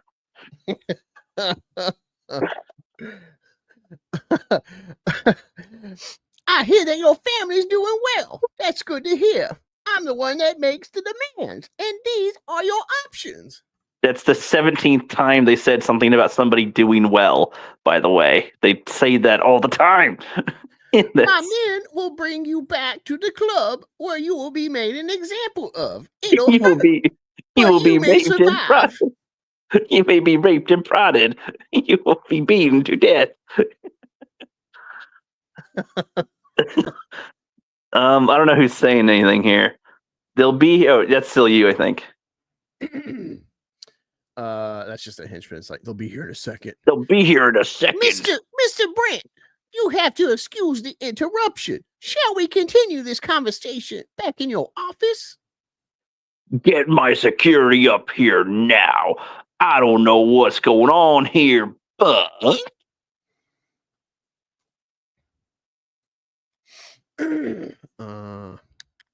Again, I'm sorry. I hope that this doesn't disrupt our negotiation. Oh, almost forgot. Your other choice, Avery, is to die. It's not so much.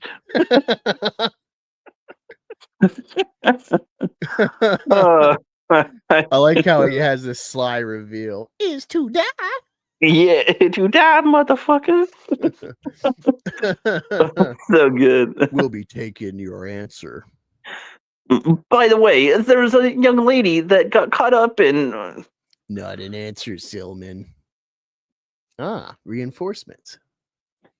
You're all just doing your jobs, but maybe they'll make you reconsider. This will make you reconsider. It isn't Silman going forward. It's Isom. It's Isom. And then we get a gay little he gets smacked. Ow, now we're back in the office with Brandt. I like how that's how the fight ends when they cut it, like smack.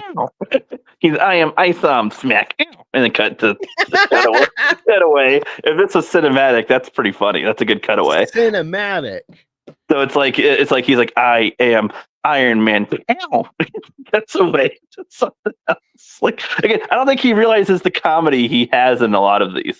No, he doesn't. I think he thinks this is like a dramatic scene and moment, like, oh no, but to us, this is comedy. This is funny. Let's get to the conversation. I don't know what you have planned here. It's like Aunt May. Like the way I'm envisioning this, how like nonchalant this is. It's like Aunt May with Green Goblin when he's gonna cut the turkey or eat, and she like smacks his hand, and he's like, right, because he tasted something. She's like, you got to pray first or whatever. right. I don't know what you have planned here, but I don't take kindly to whatever this is. Hold on. All right, it's that one.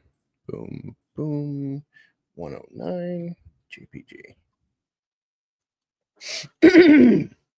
I'm as surprised as you are, but that shouldn't sour our deal. We When haven't made a necessary. Oh shit! Fuck. I'm bad. we haven't made a deal. You think you could just push your weight around and skip the panel to the next one and keep on reading before I read my line? When necessary, but that's not what this is. Now, watch your tone. Like a response to me saying the extra line. That's the problem with folk like you. You people. The problem with you people. You think you can walk in my property and talk to me that kind of way, you stupid N-word? Somebody might have edited that one. Said smoke like you instead of you people. That's a good pickup there. I want you and your men to get the heck out of here. You've got a lot to learn about how business works. All right. I didn't mean to offend. Sad. I really like this place. Well, that's just too goddamn bad. But since we're exchanging advice, Kablamo. Damn. never hesitate to neutralize a threat. Neutralize. Oh boy. Now it's starting to ramp. It's starting, like this book is like, dude, there's a weird gift that Eric has to write incessant pages of thing that gets nowhere, and yet it has a flow to it. I don't know how he did this. Yeah, I don't know. So you get a whole page of just Isom getting his ass kicked. And And now he's angry after all of this. He's like, nice foot to face move. Oh yeah, and then we get I skipped all the fighting stuff when I was reading it earlier, so I just like went to skip the pages. He This shared is the this. infamous page, right? I remember now. So yeah, look at this. All right, so look, swing and a miss, but throws the right and misses. Isom goes a little faggy and wiggles out of that punch. And then somehow, without any rewind, that same punch is already on its downstroke to like waist level, somehow lands on the guy's face. Like as if he did like a redo time loop or something. It's not even a page break. It's literally right next to each other. How do you not catch this? This is retarded.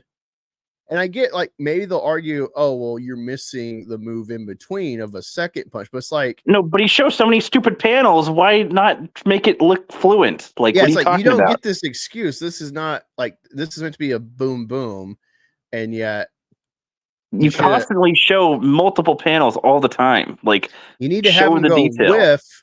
You need to have him go whiff, and the arm is still in motion for it to land in the next panel. It's like, I'm not an artist, but this is just like obvious storytelling. Well, it's supposed to look like it's about to connect with Isom's face, but then in the next panel, he's dodged out of the way, and now it's hit the other guy. Like as to where he's completely dodged the fist, and it's done. And then nope, I'm actually forward now, and it's whatever. And then in the next one, I don't even know. I guess they're both. Did they both get punched? Because they're both holding their mouth. In the next panel, they both are. Well, actually, those might be different. No, that's the same people. Yeah, they're. They get no. Okay, never mind. He's like, no, never mind. He's like, I'm sorry. That's actually kind of funny. He does a kidney check on the guy. Well, no, but I'm saying like in the third panel on the page, the guy that punched the guy is like, I'm sorry. It's kind of fun. I do like that actually. If they have that as like he's winded up to fight the next guy, but then those two guys are like, "Hey, you're back here. I'm sorry, man. Sorry, bro." It's kind of funny. Nice. Then you get ponytail guy, and like this is another thing where it's like, I guess okay. So this guy he checked in the kidney, and so the guy's like angry at that, and then he's winding up, and then he just collapses. So I Yeah, I guess don't the see idea. emotion. I guess the idea is that Isom really landed a punch, and it like. A delayed effect, sort of like a. But it's like it's not conveyed well. Like I think I get, being good faith. Yeah, I am. I'll give them the intent, but bad Yeah. execution. It's that it was a delayed hit for the pain to hit him. Really, Yeah. So then punch. he's like, uh, so this is what 3 pages of just 1, 2, 3 so far pages of just. well, and I guess so. This is I guess important. So there's no like rib showing X-ray things like they did in Isom 1 because he's so weak right now. It's not doing that. It's just like normal punches. That'd be my guess. Like why he's not killing them with each punch because he's weakened right now. So he's like normal human mode. Yeah. I guess. This is just a pointless fight. Please let us reason. I don't know if you're there yet. I'm just skipping around because there's really not much else to say. I guess they have kind of a lame fight with a couple of goons. Yeah. A little. Your Isom, I'll be the white guy crying. Yep. So this is a pointless fight. Please let us reason. This got out of hand. There will be no victors if this continues to escalate. Tell them to call this off. You have like you have like a Beavis and Butthead face here, like for these ones. God, they Everyone's all look like really laughing ugly at here. him. Like, stop putting up a fight and come with us if you want this to end. You heard the man. Your only other option is to lose your life. And then Well, now I'm picturing the Scooby Doo, like the feet, when they turn around and run away. And then they speed out of there. Yeah, that's what I'm picturing. The Scooby Doo runaway sound. Yeah, a little ghost, a little puff of smoke appears, and where they just were. Yep. Zoink, Scoob. Yeah, we're out here. Yes. Fontano's henchmen.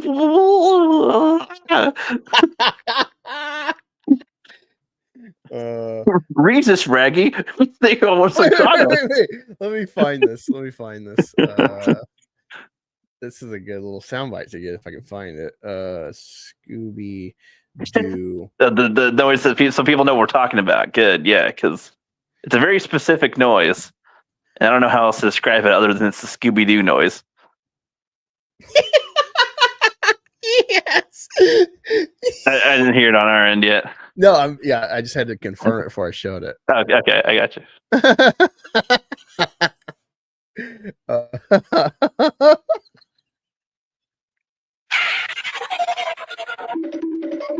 Yes.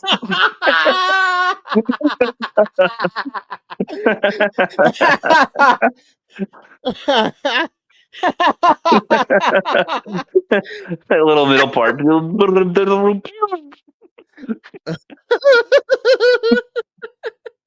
what is this?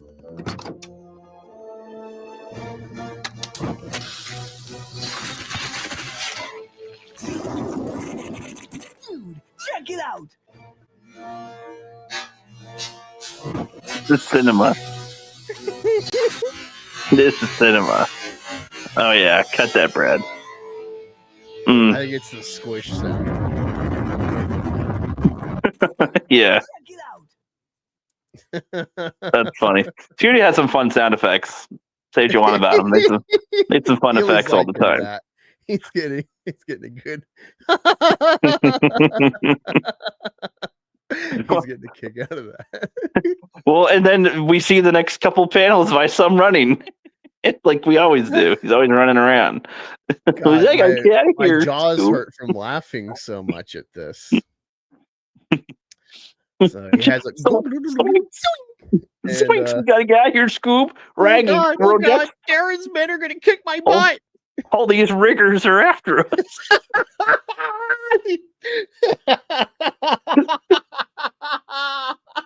But I remember Shoe on Head had it because Riggers was trending for some reason. And she's like, huh, zoinks, Scoob, the hard R. Like,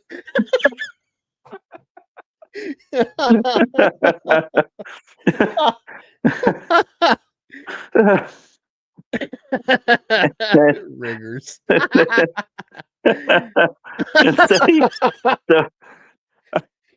Isom runs away, and then Squid Man comes in. Or Lizard Man. Lupredo. Sorry, his tongue made me think of Squid for a sec, but yeah, he gets a little violated on the side here.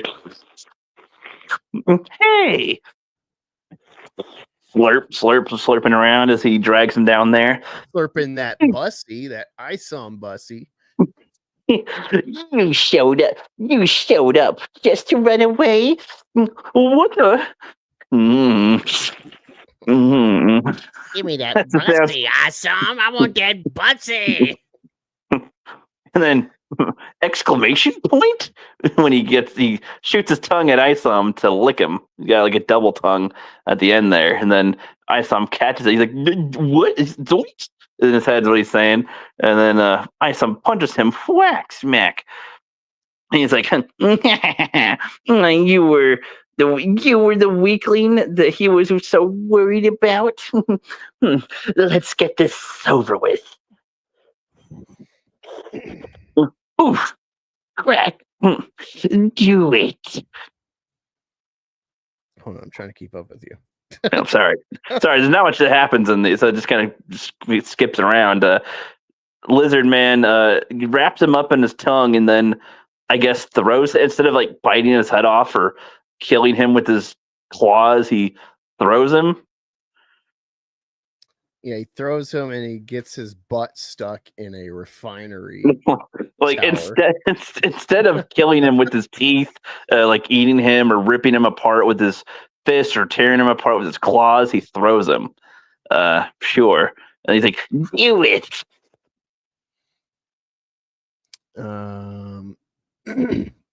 Wait, who is that? That's just a minion.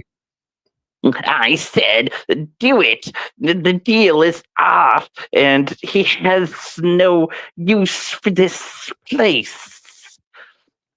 Blam. He does get his butt stuck in the thing. And see that little panel. Yeah. He gets his poop stuck in there. He's taking a poop. My ass. And so then they shoot it, and one bullet blows up the entire Dude, these towers are made of steel. What a fragile these things refinery. Are made of steel. You don't just shoot a fucking 9mm at a solid steel structure, especially because it's curved. It's probably going to bounce, But whatever. Cinematic. They could have had it that they have dynamite set up or something prior. We didn't need to see that. Just whatever. Okay, dynamite's here. Whatever. Fuck it. All right. So, but yeah, so big explosion. And we still got a lot to go, but it goes. I know. It's a long third act. Holy. Well, is there any comments first? We'll take it. It's kind of a long stretch we kind of go here. Is there any comments we want to handle first or any discussion? No, the Cowboys don't run away from a fight, Keely. They'll just lose to Philly over 2 games, 81-17. That's the Cowboys. Oh, yeah. That's true.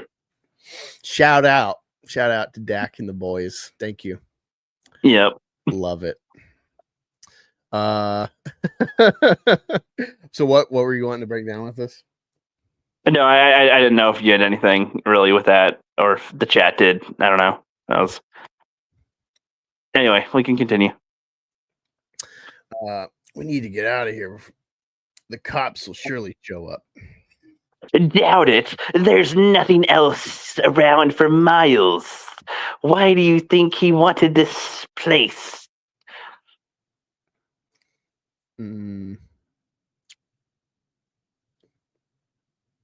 Wait, this place. What the hell is this? You said the deal was soft. That doesn't mean forget it. Did y'all get what I asked for? I do not fail. All right. Now he's got kryptonite. Pure uncured Mitrox. Incredible. This right here, gentlemen, will change our lives. The backbone of our operation isn't what takes place between the walls, it's the real estate. That has its limitations. If we can couple that with resources, we can quadruple our revenue while entering into an everlasting industry. Things didn't work out here, but there will be other opportunities. We just Monologuing dialogue and the whole long things. I've yet to be compensated for the previous job. Or do you have a different voice you want to use on him? Oh, you want me to be Santuan? I'm asking if you want to be him or not, because he is back and forth with Lizard Man too and stuff. No, I feel like it should be like in Longest Yard where he's like, he broke my nose. And he's Oh, like, yeah, I got you. Yeah.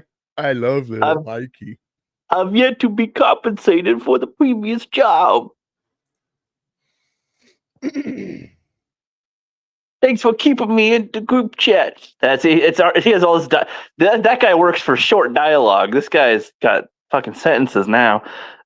He broke my nose. So this guy's, thanks for keeping me in the group chat. Hold on, so I gotta see if I can sound like big dumb guy with it. So, thank you for keeping me in the group chat. There's no telling how many of your men are just up front. I'm going to read that again in that voice. So, yeah, I've yet to be compensated for the previous job. Thanks for keeping me in the group chat. There's no telling how many of your men are unconscious up front. Jesus Christ.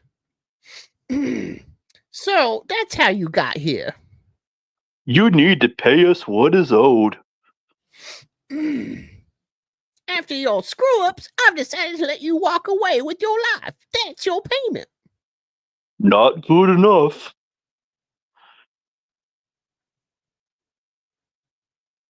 Let's make sure I sent that. Fool, you think I'm just going to let you walk away? Handle this. This will be quick. This entire place could blow up any minute. A lizard with pants? You look ridiculous.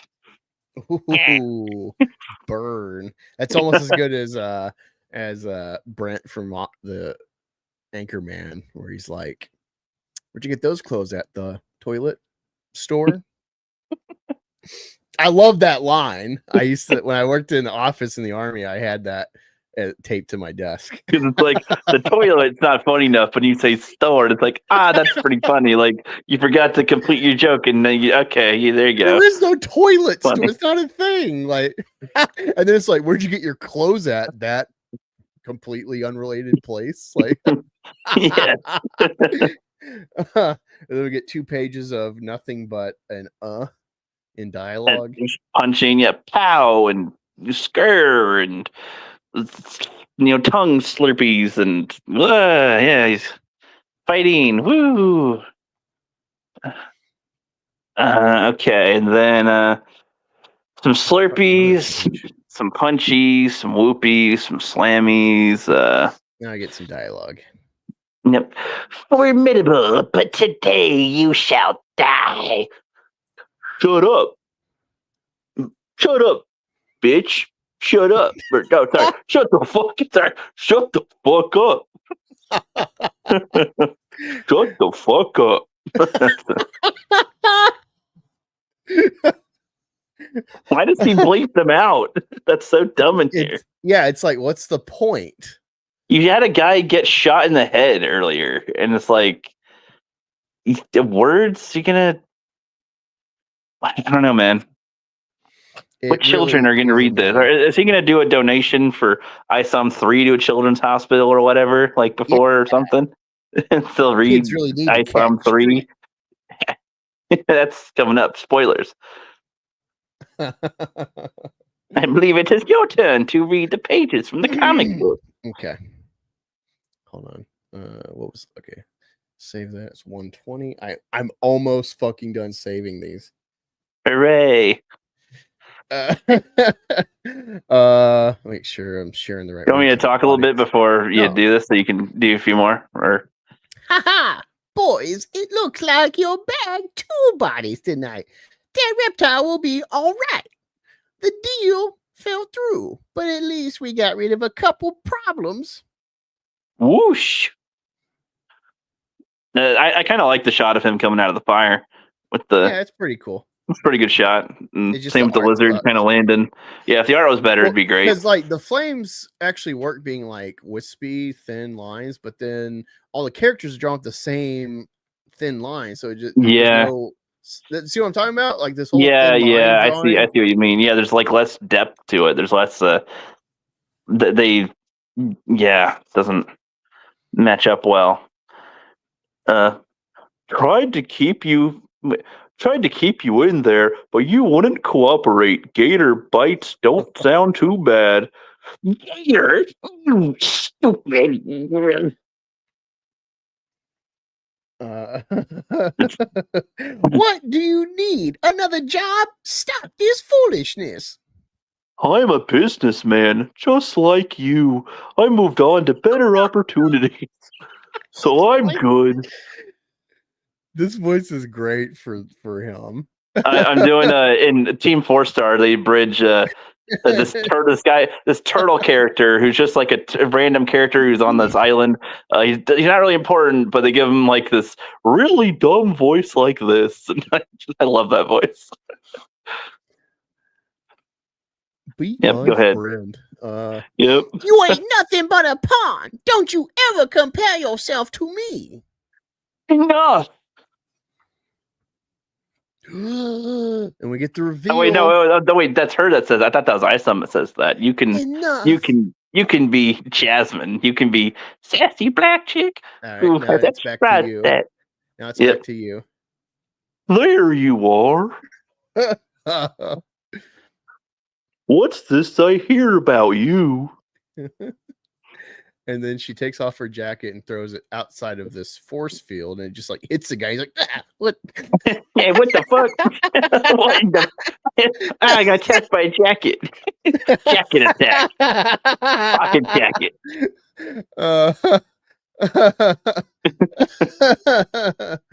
And then she's like, please. And Darren says, I was just about to handle this my way. Before we get out of here, I think it's time that we clue in the crew. So, by the way, this is like I think it's like a time bubble or like a freeze bubble, but I don't know because it's not a force field, and you see Lizard Man just grab Santuan out of there and throw him and talking in real time. So, I don't know. yeah, it's a little unclear. Yeah.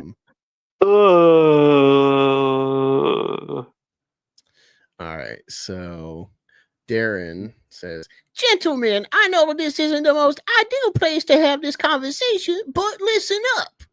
I haven't been entirely honest with you, but it's not like you're going to do anything about it.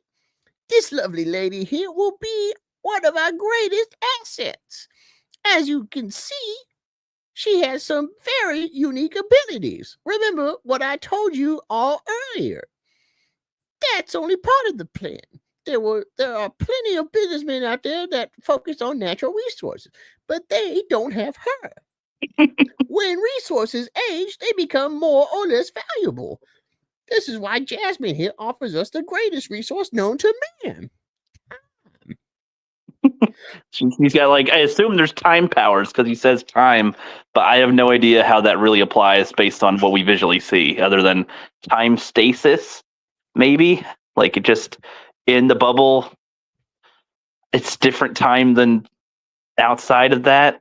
Even though she can move time to do the Darren Fontano time. Even though that doesn't work either, because inside the bubble they can move and everything else moves around them. So whatever. Stomp. Yeah, these lizards beating me up. So Okay. Wow. Pop. Pop. Scoopity boop bop. You are like a well. The money shot. uh, different way. Today is not the day that I die. It literally has that break. He's really eager to hear his answer, and he's like, "Oh, not to die. Okay, not to. Today is not the day that I die. Okay, yeah. Slam, slam, wham, bam. Fights him, punches him. This We is just what's get great right here. So Isom jumps, leapfrogs off of Lepredo, somehow goes straight, it's curved the way they draw it, goes straight up just to dive bomb punch him. And notice this, look at his face, see his black skin, look at his hands. They colored his hands like they're gloved. Yeah, which is kind of weird, unless those And are they like are not iron. gloved. Are those like iron fists or like charcoal? Oh, okay, that might be Charcoal okay. fists? Let's assume it's a purposeful detail and not a fuck up of like, oh shit, he's black. I mean, not actually. Fuck. Like, I'm assuming it's like implying heat and charcoal or something. I don't know. That could just be because there's fire around them, and I just don't know what else to connect it with. And the way and when he comes back down, he has like a beam. It looks like he's coming down so powerfully. Let's just say that's his god beam, because we have no other really. He's going down so fast. He's god powered here. sure. Jesus powered. He's got peaker power. Peaker power activate. Okay, now we get him here. So Gotta get to the right place. yeah. What the? And then some unnamed person's like, he's just taking care of business. Hey. All right, I'm sick of the shit. Hold on. You got 1 minute, then I'm blowing his head off. I got this all wrong. Can't believe you're working alongside of him. I mean, why wouldn't I? And your mother has no idea? I'm grown, but I should be the one lecturing you. Look at the mess you've caused. You've made life difficult for yourself and your family, all because you wanted to be a nosy hero. But I'll tell the Silmans you died an honorable death. And so again, I have no idea what her force field does here when they're inside of it, because it just seems to be real time that everything's happening. So I don't know. Yeah. Hold on. Okay, save that one. 124. JPEG. Things I do for love. Hope you guys are enjoying this, or after you see EVS's stream and watch this, maybe. Let's see. Something. He said in the light, and he said it was the light of Glenn Beck. the punch. Imagine that. You failed as a man, and now you failed as a hero. Let it down and move out of the way quickly. Let it down and groove your pants. Yeah. And then I slam into you. You have as soon as I was like, okay, sure, I'll say that. Yes. You had better do that thing. What? I actually have no idea either. Of the time freeze of the bullets or something, I guess, because I guess her time bubbles down, and then he goes blam blam blam blam blam, and then the bullets catch street in that bubble. Yeah. I guess. It's like, Are you crazy? I want this motherfucker dead. And you'll kill me in the process? Yes. I'm sorry. I was foolish. I'm sorry. I was foolish. You didn't need saving. I'll concede that much. This was never my business to begin with, but I'm not the only one learning a lesson here, am I? In fact, Dick Masterson shouldn't have made that review about Isom number 1. Uh, you're not you're not as valuable as you you're not as valuable to this man as you think. You're disposable, all of you. As for the both of you, you're disposable, all of you. As for the both of you, I love this connection of dialogue here. I'll leave you with something special. Should you come for me and my family, you'll at least know this. Fear not of my strength. The how is what you should be worried about. Crack, I broke some bullets that were floating in the air. That shit makes the dialogue. I don't know what. I feel like he's trying to quote scripture or something. That's what I'm assuming, like from But some. it makes no sense because he's like, fear not of my strength. Oh, you know what? Let me Google this. See if it is a specific verse he's referencing. Fear not of my strength. Yeah, so Darren tried to kill Isom, but didn't care if he hit Jasmine in the process, and she used a time bubble thing to stop the bullets and whatever. And then Isom's like, I was foolish. I should not have gotten into your business. And then so the King James, when I type that line in, it comes up with Isaiah 41:10, and it says, "Fear not." This is the King James version. Fear not, fear thou not, for I am with thee. Be not dismayed, for I am thy God. I will strengthen thee.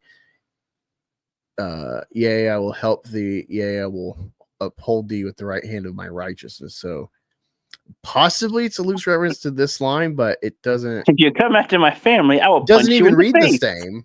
I will punch you in the face if you come near my family. That's the same. Yep. Oh my God. It's all the same. Jesus Christ. Projects as Christ. Yes, projects as Christ. Pride got in the way for both of us.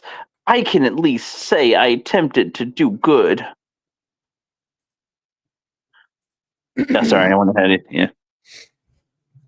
Get to my spot. I can at least say that I attempted to do good. Shut up with the philosophical shit. This ain't philosophical. God showers us with his blessings. I'm especially mindful of this. And that's why I can't be contained with these silly tricks. It'll only empower me. Cat Street, motherfucker. Yeah, see, like he needs to have a little extra bitch. Like Yeah. Cat Street, bitch. He jumps out of the time bubble and then jumps back into the time bubble to break the time bubble. I have no idea what it's just like the blood root thing. I have no idea what the blood. It's just manifest blood, and then with this time bubble, it's like so. It just froze the bullets, but like I have no idea what else it accomplishes. It's painful. Yeah, but you get fun. You get more funny little. Darren's running away. Remember that cover image of like them brawling with each other and like shooting him in the head and chest and shit, and it's like, oh wow, he's going toe to toe with Fontano and it's kind of evenly matched or something. It's like, wow, cover. It's just like, nope, not at all. Actually, it's zero of that. Yeah, it's. Right, so no matter how you move, you're not invulnerable. Fuck you. Comedy. That's comedy right there. Fuck you. It's okay. That sentence though, like no matter how you move, You're not invulnerable. It's dude, What? Eric. That is an Ericism. Remember, he's like, there's. I don't know. I can't remember the context, but it's in the EVS. They're like how he thinks the EVS thinks himself. He's like, you No, think it's you're the EVS clip. untouchable. It's the EVS clip of like one of the Eric the intros he does. And he's like, I don't remember the invulnerable part. He's like, you can be touched.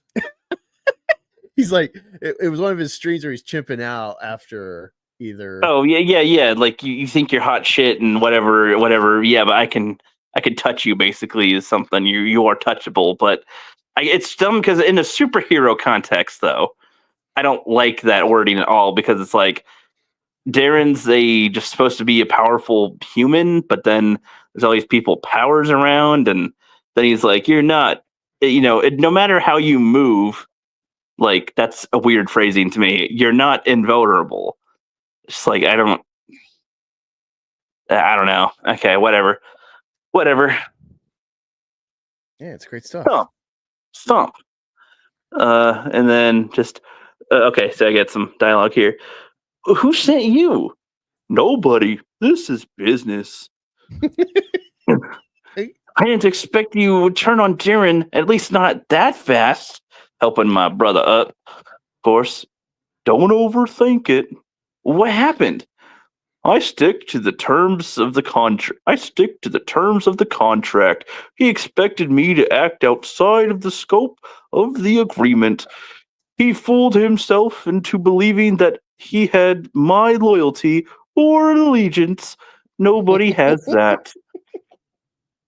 You must know that he'll want to settle this with us, or with the both of us. It won't be immediate, but you had better be on alert. Still, I thank you for the assistance. Smack, or no, he just falls down from being tired. I guess. Yeah, he's just tired. Okay, thud. But you see the way he does panels.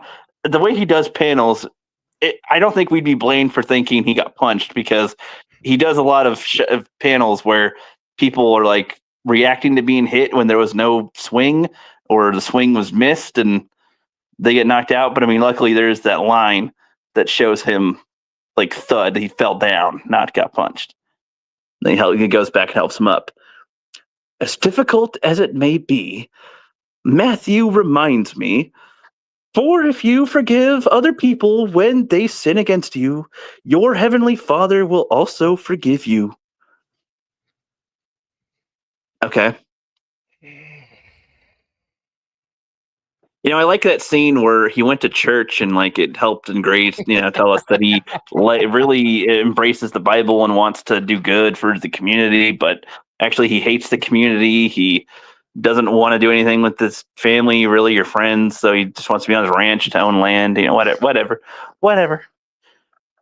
Okay, yay. And then he gets tail smacked, and now all three characters that I voice are all here in the one page. Awesome. You humiliate me and think you can just walk away? Allow me to show you my true nature. Let's see how you like. Shut up. I like this shot here of the lizard man getting fucking stomped on right here. I like this right here. I like that. I like the shot. That's a good shot. I like this drawing right here. That's a good shot right there. That's Maxwell Samley or whatever. That's Max Salient. Right. So you get him. Shut up. You're still a cocky old fool. This isn't a cartoon. Trying to power up only leaves you vulnerable. You must be Avery. Lincoln failed to mention your attire. Anyway, tell him I appreciate the tip. Oh yeah, so he was making. So you get what they're doing there. He was like, he's trying to do like a subversion of the trope where like the bad guys power up or something and do a transformation or do whatever, reach their final form to go Super Saiyan. But he cuts that in half. Nope. But that also has been done a lot too, by the way. They're like cutting powers, before they do their transformation. They did that in Superman, Lex Luthor. They do that all the time. He has this big I stand for this and that, and I will beat you. And then like the fucking crypto just like mauls him. Yeah, that's actually a thing that's been overdone in and of itself lately too. Honestly, I was just like, what is like this is supposed to be heroism, and Superman just like she's kind of like, oh, like he doesn't just instantly like, I'm here to help everyone, even bad people like you. I have a sense you of go duty. to jail. It's like, oh, you can get mauled by my dog for a minute. Yeah, it's fine. I'm sure I know that my dog will not kill you. I'm sure my super dog that's as strong as me won't kill you. Sure. Well, it's weird because it's like the scene is like Crypto acts in like a sort of defense of Superman, but that's not been established at all. Like Crypto's been shown to be this puppy that's completely unaware of any emotional state, tone of the situation. So why would he have this like kind of logical dog reaction when it's not been established at all to this point? Yeah, that makes sense. Like sick of Crypto, and the Crypto's like, "What? You gonna lick my balls now? Thank you." Oh, I'm sorry, I would lick them, but you neutered me, so fuck you, Superman. Anyway, so you can be the family. I'll be Isom. Here. By the full authority of J. Sully Ward, you're being detained. Days later, you can be the family. Okay. I want to hear your whitest voices possible for these people. May I help? You. That today is not the day that I die here. no, he sees him and then he says that, and then 3 panels of fist coming, blam, whack. There you go. You have some nerve, you son of a bitch. Robert, stop. Why? Why didn't you save her? I'm so sorry. We should talk. Please come inside. See Isom too. The last vision I had of my daughter was a lifeless body and an unrecognizable face. This city is full of people with power, but you're more trouble than you are of help. You attract monsters. And one of them killed my baby girl. You failed. You could have saved her. Why should I not return the favor? Robert! It's all right. You're not wrong. I did fail in more ways than one. The burden you bear is far greater than I can imagine. I'm not here to make any excuses, nor do I want to be bothersome. It wasn't just the death. You vanished, and we never heard from you again. It was like she was just another casualty, and we were abandoned. No answers, nothing. It would have meant so much to us if you came to the funeral. Wait, did I miss a page? I must have missed a page. Oh, no, you're right. Okay, no, you're good. Oh, okay. The panel. Okay, that's the break. There we go. It was just, I think you're right. Okay. Yeah, and then, I'm sorry. If it's all right with you, I'd like to remain in contact in a much different way. My life also changed with the death of your daughter. Just wanted the way of cheerfully read that. The death of your daughter, I just wanted to stop by and tell you that I'll be active in searching for answers. It won't be overnight. It may take years. And that's you still. What? What? Okay, there's the Rippaverse thing, and then no, dude, you missed the one.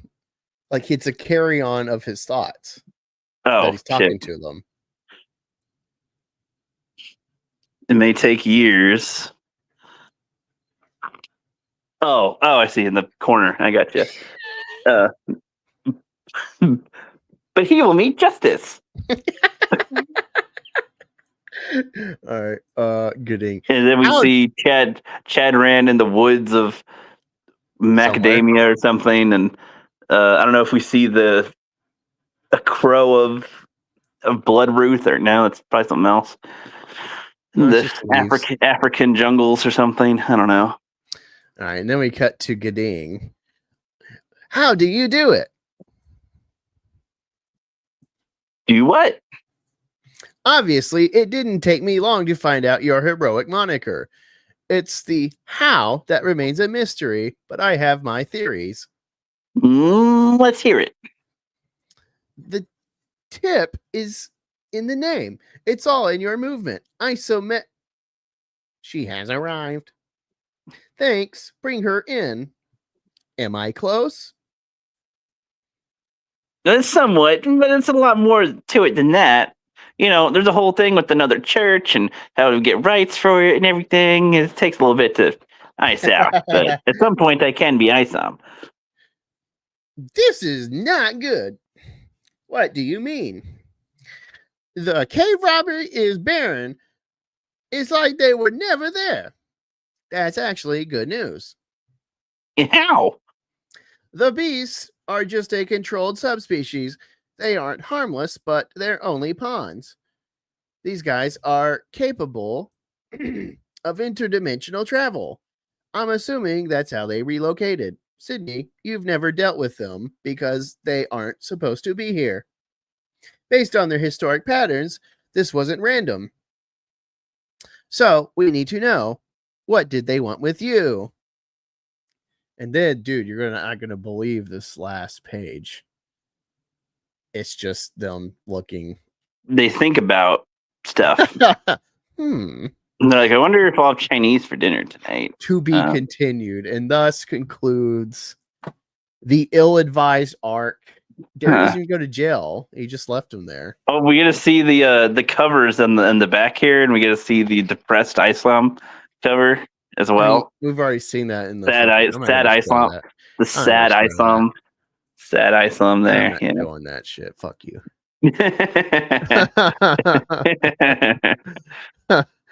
So, let me see. good lord, Hey, that's French. Tiso's here. What's up? The light of Glenbeck. Great. You don't understand biblical speech. It helps embiggen his nose. The fuck? Oh, Oh Lord. my god. How did you Lord. feel, Tiso? How did you feel about Isom? Lord have mercy. You're still here, let me know. Projectus Christ. This was quite a thing. This was kind of funny. There's some funny little bits. But I feel like honestly our voices make it really funny. Otherwise it's like really lame to get through. Let me see. Uh, How do we prime evil Isom? We gotta make sure I spell it right. Are you gonna see how many backers he's got for the toy? Oh, that's a good idea. I wonder if our reading helped people want to buy an Isom toy. I'm doing my part.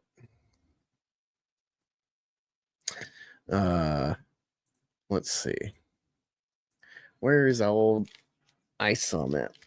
It was terrible. I just popped in, but I'll eventually read it myself. I still don't know what was ill-advised. Yeah, exactly. Oh my He god. could have moved differently. That's what he learns at the end. I love he's like, you can be touched, like whatever that line was. It's basically that. You're not as invulnerable as when you can move as much as you want or something, and you're not invulnerable. It's like, fuck you. I did not. Hey, I'll say this: I did not expect Santuan to come, but yeah, it's obviously a stupid setup because it's like, yeah, I figured I would just completely wreck this guy because he didn't pay me. It's like, well, he could still pay you actually, like, you could just negotiate that, be like, hey, gonna like follow. Hey, if I take out Isom right now, will you pay me double what I would have been paid? It's like, okay. It's just, again, this is the brain rot of libertarianism because Eric's so obsessed with property rights and just the greed of money. As long as you pay me, we're square. No matter how you move, you're not invulnerable. Yeah. I love it. That is great. That's a horrible line. I don't even get what Jasmine's powers are supposed to do if it didn't actually do it. Yeah, she puts up a force field and it stops the bullets, but then it also didn't stop Laprito from grabbing Santuan's legs through it. And Isom jumps out of it to then jump back into it and destroy it with the catch street punch. That's his super move, catch street. Darren's not dead because he remembers a verse from Matthew about forgiving people. No, so Angus, do you remember this? So remember how he's like, I'm getting weaker, like my powers are getting messed up, sort of like because the Hell Monkeys were able to fight him off pretty well after he came back and after he beat up a bunch of them and punched one and didn't do much. So and then like his mom was like, you could lose your powers and whatever. He just has his powers back, I guess, when he's fighting all these guys because like there's no scene where it's like, oh yes, I'm back, I'm getting my groove back, I'm stronger or nothing, but he's able to fight the Lizard Man, Santuan, whatever. I don't know. He's able to. He made a what? Dark Knight Rises problem. Dark Knight Rises, one of the big problems of like getting to the climax in the daytime fight with Bane and his crew is they establish the deterioration of Bruce Wayne.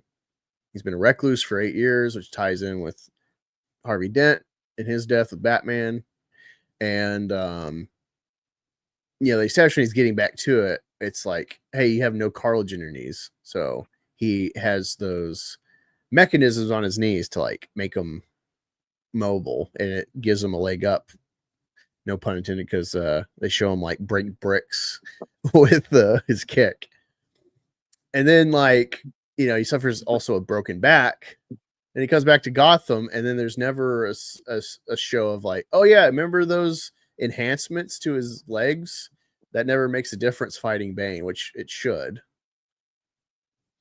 Yeah, or something like. There's never there should be a factor. There's never an enhancement to Batman that makes him overcome. That's the same problem with Isom in the first book and with the God-given power bullshit. There's no indication of like, well, what situation, what interferes with his power level?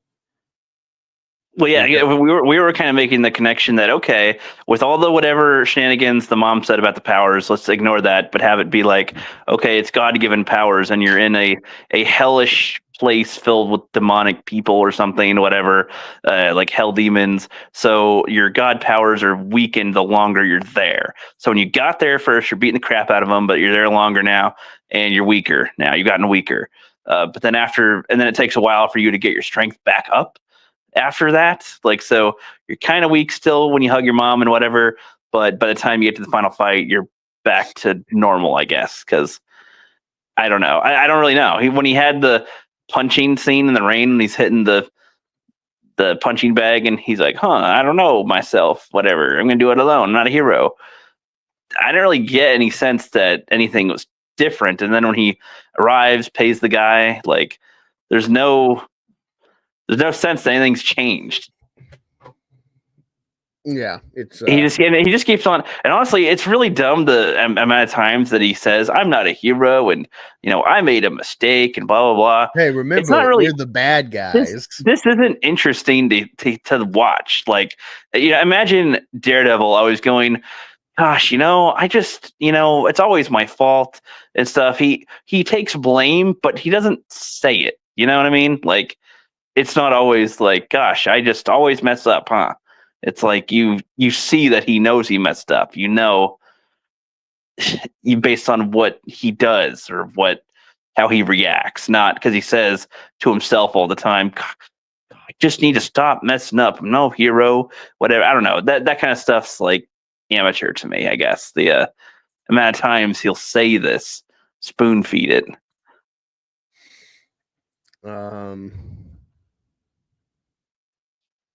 I'm trying to look up isometric exercise. I'm trying to get like, what is the connection to the name? Like, obviously we know there was Isom Knox, but the rapper. But I'm trying to like figure out, because like getting hints at like, oh, I figured it out. Isom, like isometric, which is a joke. Fucking Dick Masterson said it with Isom 1. Right, that's true. That's true. The term isometric combines Greek words isos, equal and metria measuring, meaning that in these exercises, the length of the muscle and the angle of the joint do not change, though contraction strength may be varied. So like planks are an isometric. Or it's like doing kind of like stretch poses or still poses that activate muscles. So you're contracting, but you're not like moving them. A shot putter performs an isometric press by applying downward pressure onto his bent right leg. This will allow him to turn and spin forward more powerfully and channel the muscular force. But yeah, it's like that sounds like the electric guy in Invincible. Yeah, that sounds something like that, or it's like stored in, like you act on him and he's gonna like store it. There's the isometrics imply there's some sort of like, hey, you act on me and I will build up, but it's not, because we don't get that, because that would, it's just more trouble for his universe, which is funny to me, because he's going to write himself into a real bad corner, and his own fans are going to have to be like, hey, wait a minute.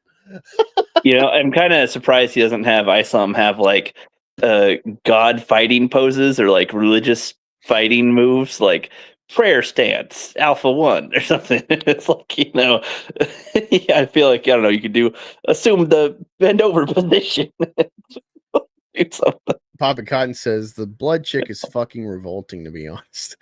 Yeah, well, like in, was it Gen V from the Boys From universe? The Boys. Yeah, like that's she has to cut herself or get someone's blood. She has to, like, it has to be.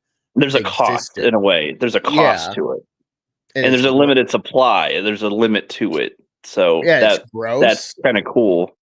It's gross, but it's like limited, So it's like, it's interesting. And so if she's not cutting herself, she has to use other people's, which is like, that's violent and hostile.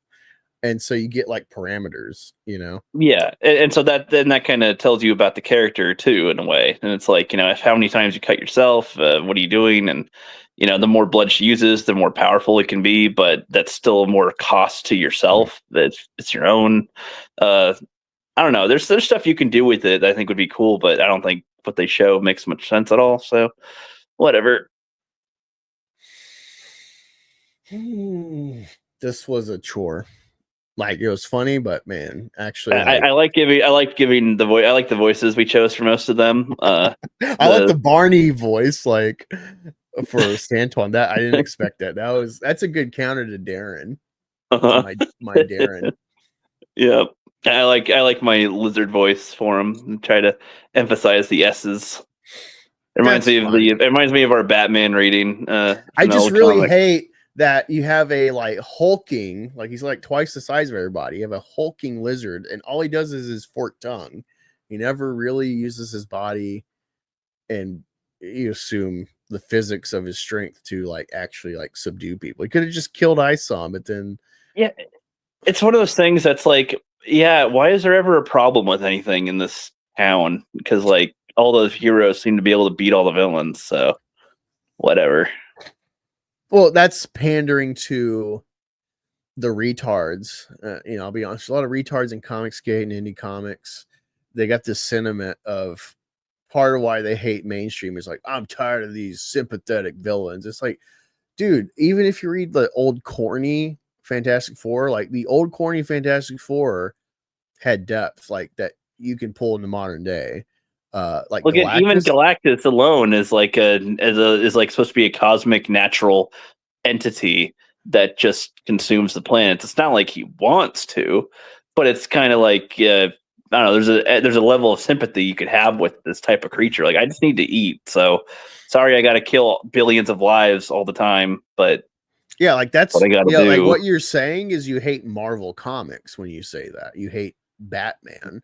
Like all of Batman's villains are sympathetic when you flesh them out, Well, and that's part of what reflections of elements of Batman's. That's part of what makes Batman a really good character with a lot of his villains, like in the animated series and Justice League. Even like like there's that one Ace chick or something, the little girl, I forget her name, but like that has like some type of super mind powers and is like dying. And then one of the Justice League Unlimited episodes, he just like walks up to her and just sits with her until she dies.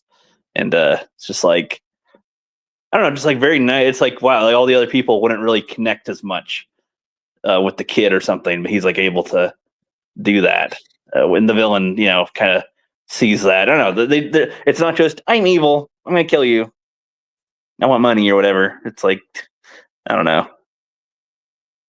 Yeah, it's Yeah, Darren, I don't know why. So I don't get it, because every time Isom sees Darren or anybody, he just goes, "You best leave us alone or else."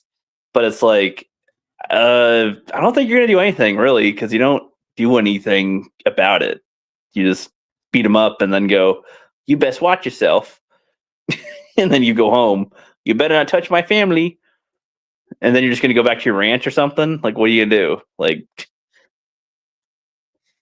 you can protect your sister from your ranch. You can protect your family from there. You just gave Darren more of a reason to want to kill your family. So you're really not. How'd you hurt his business, his reputation?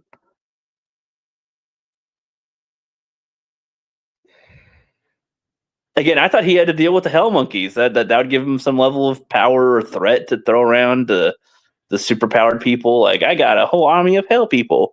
What do you got? Nothing? Yeah. Work for me, bitch. And then, I don't know, do something with that. I go international. We also do business with Oklahoma and other places. I don't know. Apparently, from the comments, Evie gave Isom 3 a 6 out of 10. What would you rank Isom 3, Ricky? What would I rate the other two first? That's a tough one. That's a tough one, man. Like, I feel like on a normal scale, none of them go above a 3 out of 10. But like, I would give the other two more credit in being shorter than this one. So they get a point extra for that, because they take up less of my time. And they have just as many memorable stuff in it that we memed on, and with like way less time, with half the time. So I felt this was the first time a Rippaverse con felt like a real slog. And this felt the most words and the most panels that are meaningless and pointless. And it's like, there's the least visuals in this that are memorable at all. Again, I will always remember Isom falling on the car. That's funny. And, you know, and when he's like, you know, meeting Darren Fontano, and he's, you know, and you bet it, you know, you must be on one, and all that shit. Darren Fontano, who tells him, we never really talked, and I actually always hated you. And so it's like, where was there ever a friendship? I have no idea where any of that is. That actually would have been a better first scene, is like they actually kind of get along when they meet up with each other. Like, yeah, hey, that's cool. I haven't seen you since high school. Yeah, that's all right. And then maybe if you want Darren to be an asshole, he's asking about Jasmine. Like, why are you getting into my business, man? Is that why you came here? You didn't actually want to meet with me? Okay, like, you know, feel a little betrayed. You betrayed me in my business, in my place of business. So I don't like that. You trying to affect my work? Is evil. You trying to use Jasmine and her weird time powers like I am? Like, you went, no way, sir. No, no. Like Darren might get real suspicious because like he knows about her. So what do you know about her? You know? Oh yeah, but he also doesn't. Hold on, wait a second. He didn't know that Avery is Isom, right? Or does he know that? I don't know. Because in the first one, it sounded like it was like, you amount to nothing, you fool. And it's like, I don't know, like it implied that he doesn't know he owns a ranch and has a business, and it like was Isom. Like, but then he totally does, because he beat up all his guards and then had a super guy come in and all that. So what? Kind of forgetting how that went, but yeah, and then he knew who his family was, and then all that. I don't know, man. So I'd rate this below Isom 1 and 2. But I guess I give credit that they created character that I kind of like visually, the lizard. I don't like his name either. As they say in the story, like is Max stupid Salient? name. You like Max And Max Salient? Salient, like so in Yu-Gi-Oh, there's a character called Maximilian Pegasus. That's a cool name. No, it's not. That's a cooler name than Max Salient. You if don't we're name talking a about character name Pegasus. Like, no, Pegasus is a name. Like, you don't give first a person name, last name. you don't give a person the name Pegasus. Like, that is the mythical steed. You don't name someone that. Like, you might name I'm your own comparing steed to that. the name that he gave this, which I don't like. And and when you say the words Maximilian Pegasus, that sounds better than what was this one again? Max Salient. That's retarded. No. Yeah, because Might you as well say be like, oh, that was a absolvent. salient point. You know, it's like Absolvent that's or an something. adjective. Salient. I don't know. It's just not. It means prominent, conspicuous, or of notable significance. What is Just call him salient point? Sal.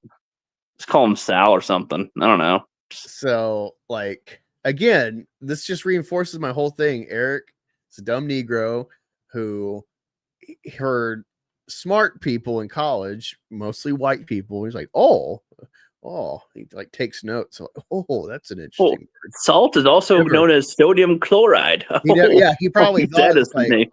Salty point. What is? That's weird. I'll name a character sodium chloride in the future. Mr. Chloride, hello. Like, it's very obvious. This is a dumb Negro who hears white words, which just means any like normal level of knowledge, and he's like, oh, fuck. That sounds white. It sounds smart. Okay. The dialogue he gives everyone, man. You're not entirely right, but you're not entirely wrong, but you're also not entirely right. Now let me explain to you how I'm going to be honest with you, and I cannot tell you a lie. The things that we're about to discuss is say sentences, man. Just say what you mean. God damn. It's every time. You know, I know how smart that you are. I'm aware of your vast intellect and knowledge that you have accumulated over the years that was much highly anticipated. But just so we know the accusations of the situation that we are in, we're going to go over the parameters that preside with the events that are occurring right now. It's like, just say what you're going to say, man. Just say it. Don't stop all this roundabout shit. Does he think that's what happens and everything else? Like, they just talk all the time, and like does he think like Game of Thrones does that or something? Because they usually have a point, or their words have substance to them. A lot of these are just like meaningless words and panels. So many panels of like this. Look at him move his left foot and then his right foot, and then he's walking that way. His punch. See his fist. 1, 2, 3 panels, and now he's hit. It's just like it's portrayed so boringly. I feel like there's a way you could do it that it'd be visually more appealing, maybe. But it's just square panel, rectangle panel here, there, and so many on. There's a base panel, and then like 5 panels over the panel. I don't know. It just looks ugly to me. The more it's there, the more I notice it. Yeah, it's hold on. Who's this? Devers Lath.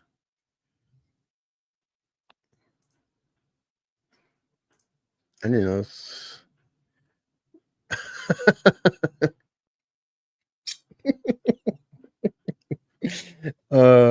Sorry, I'm looking at this.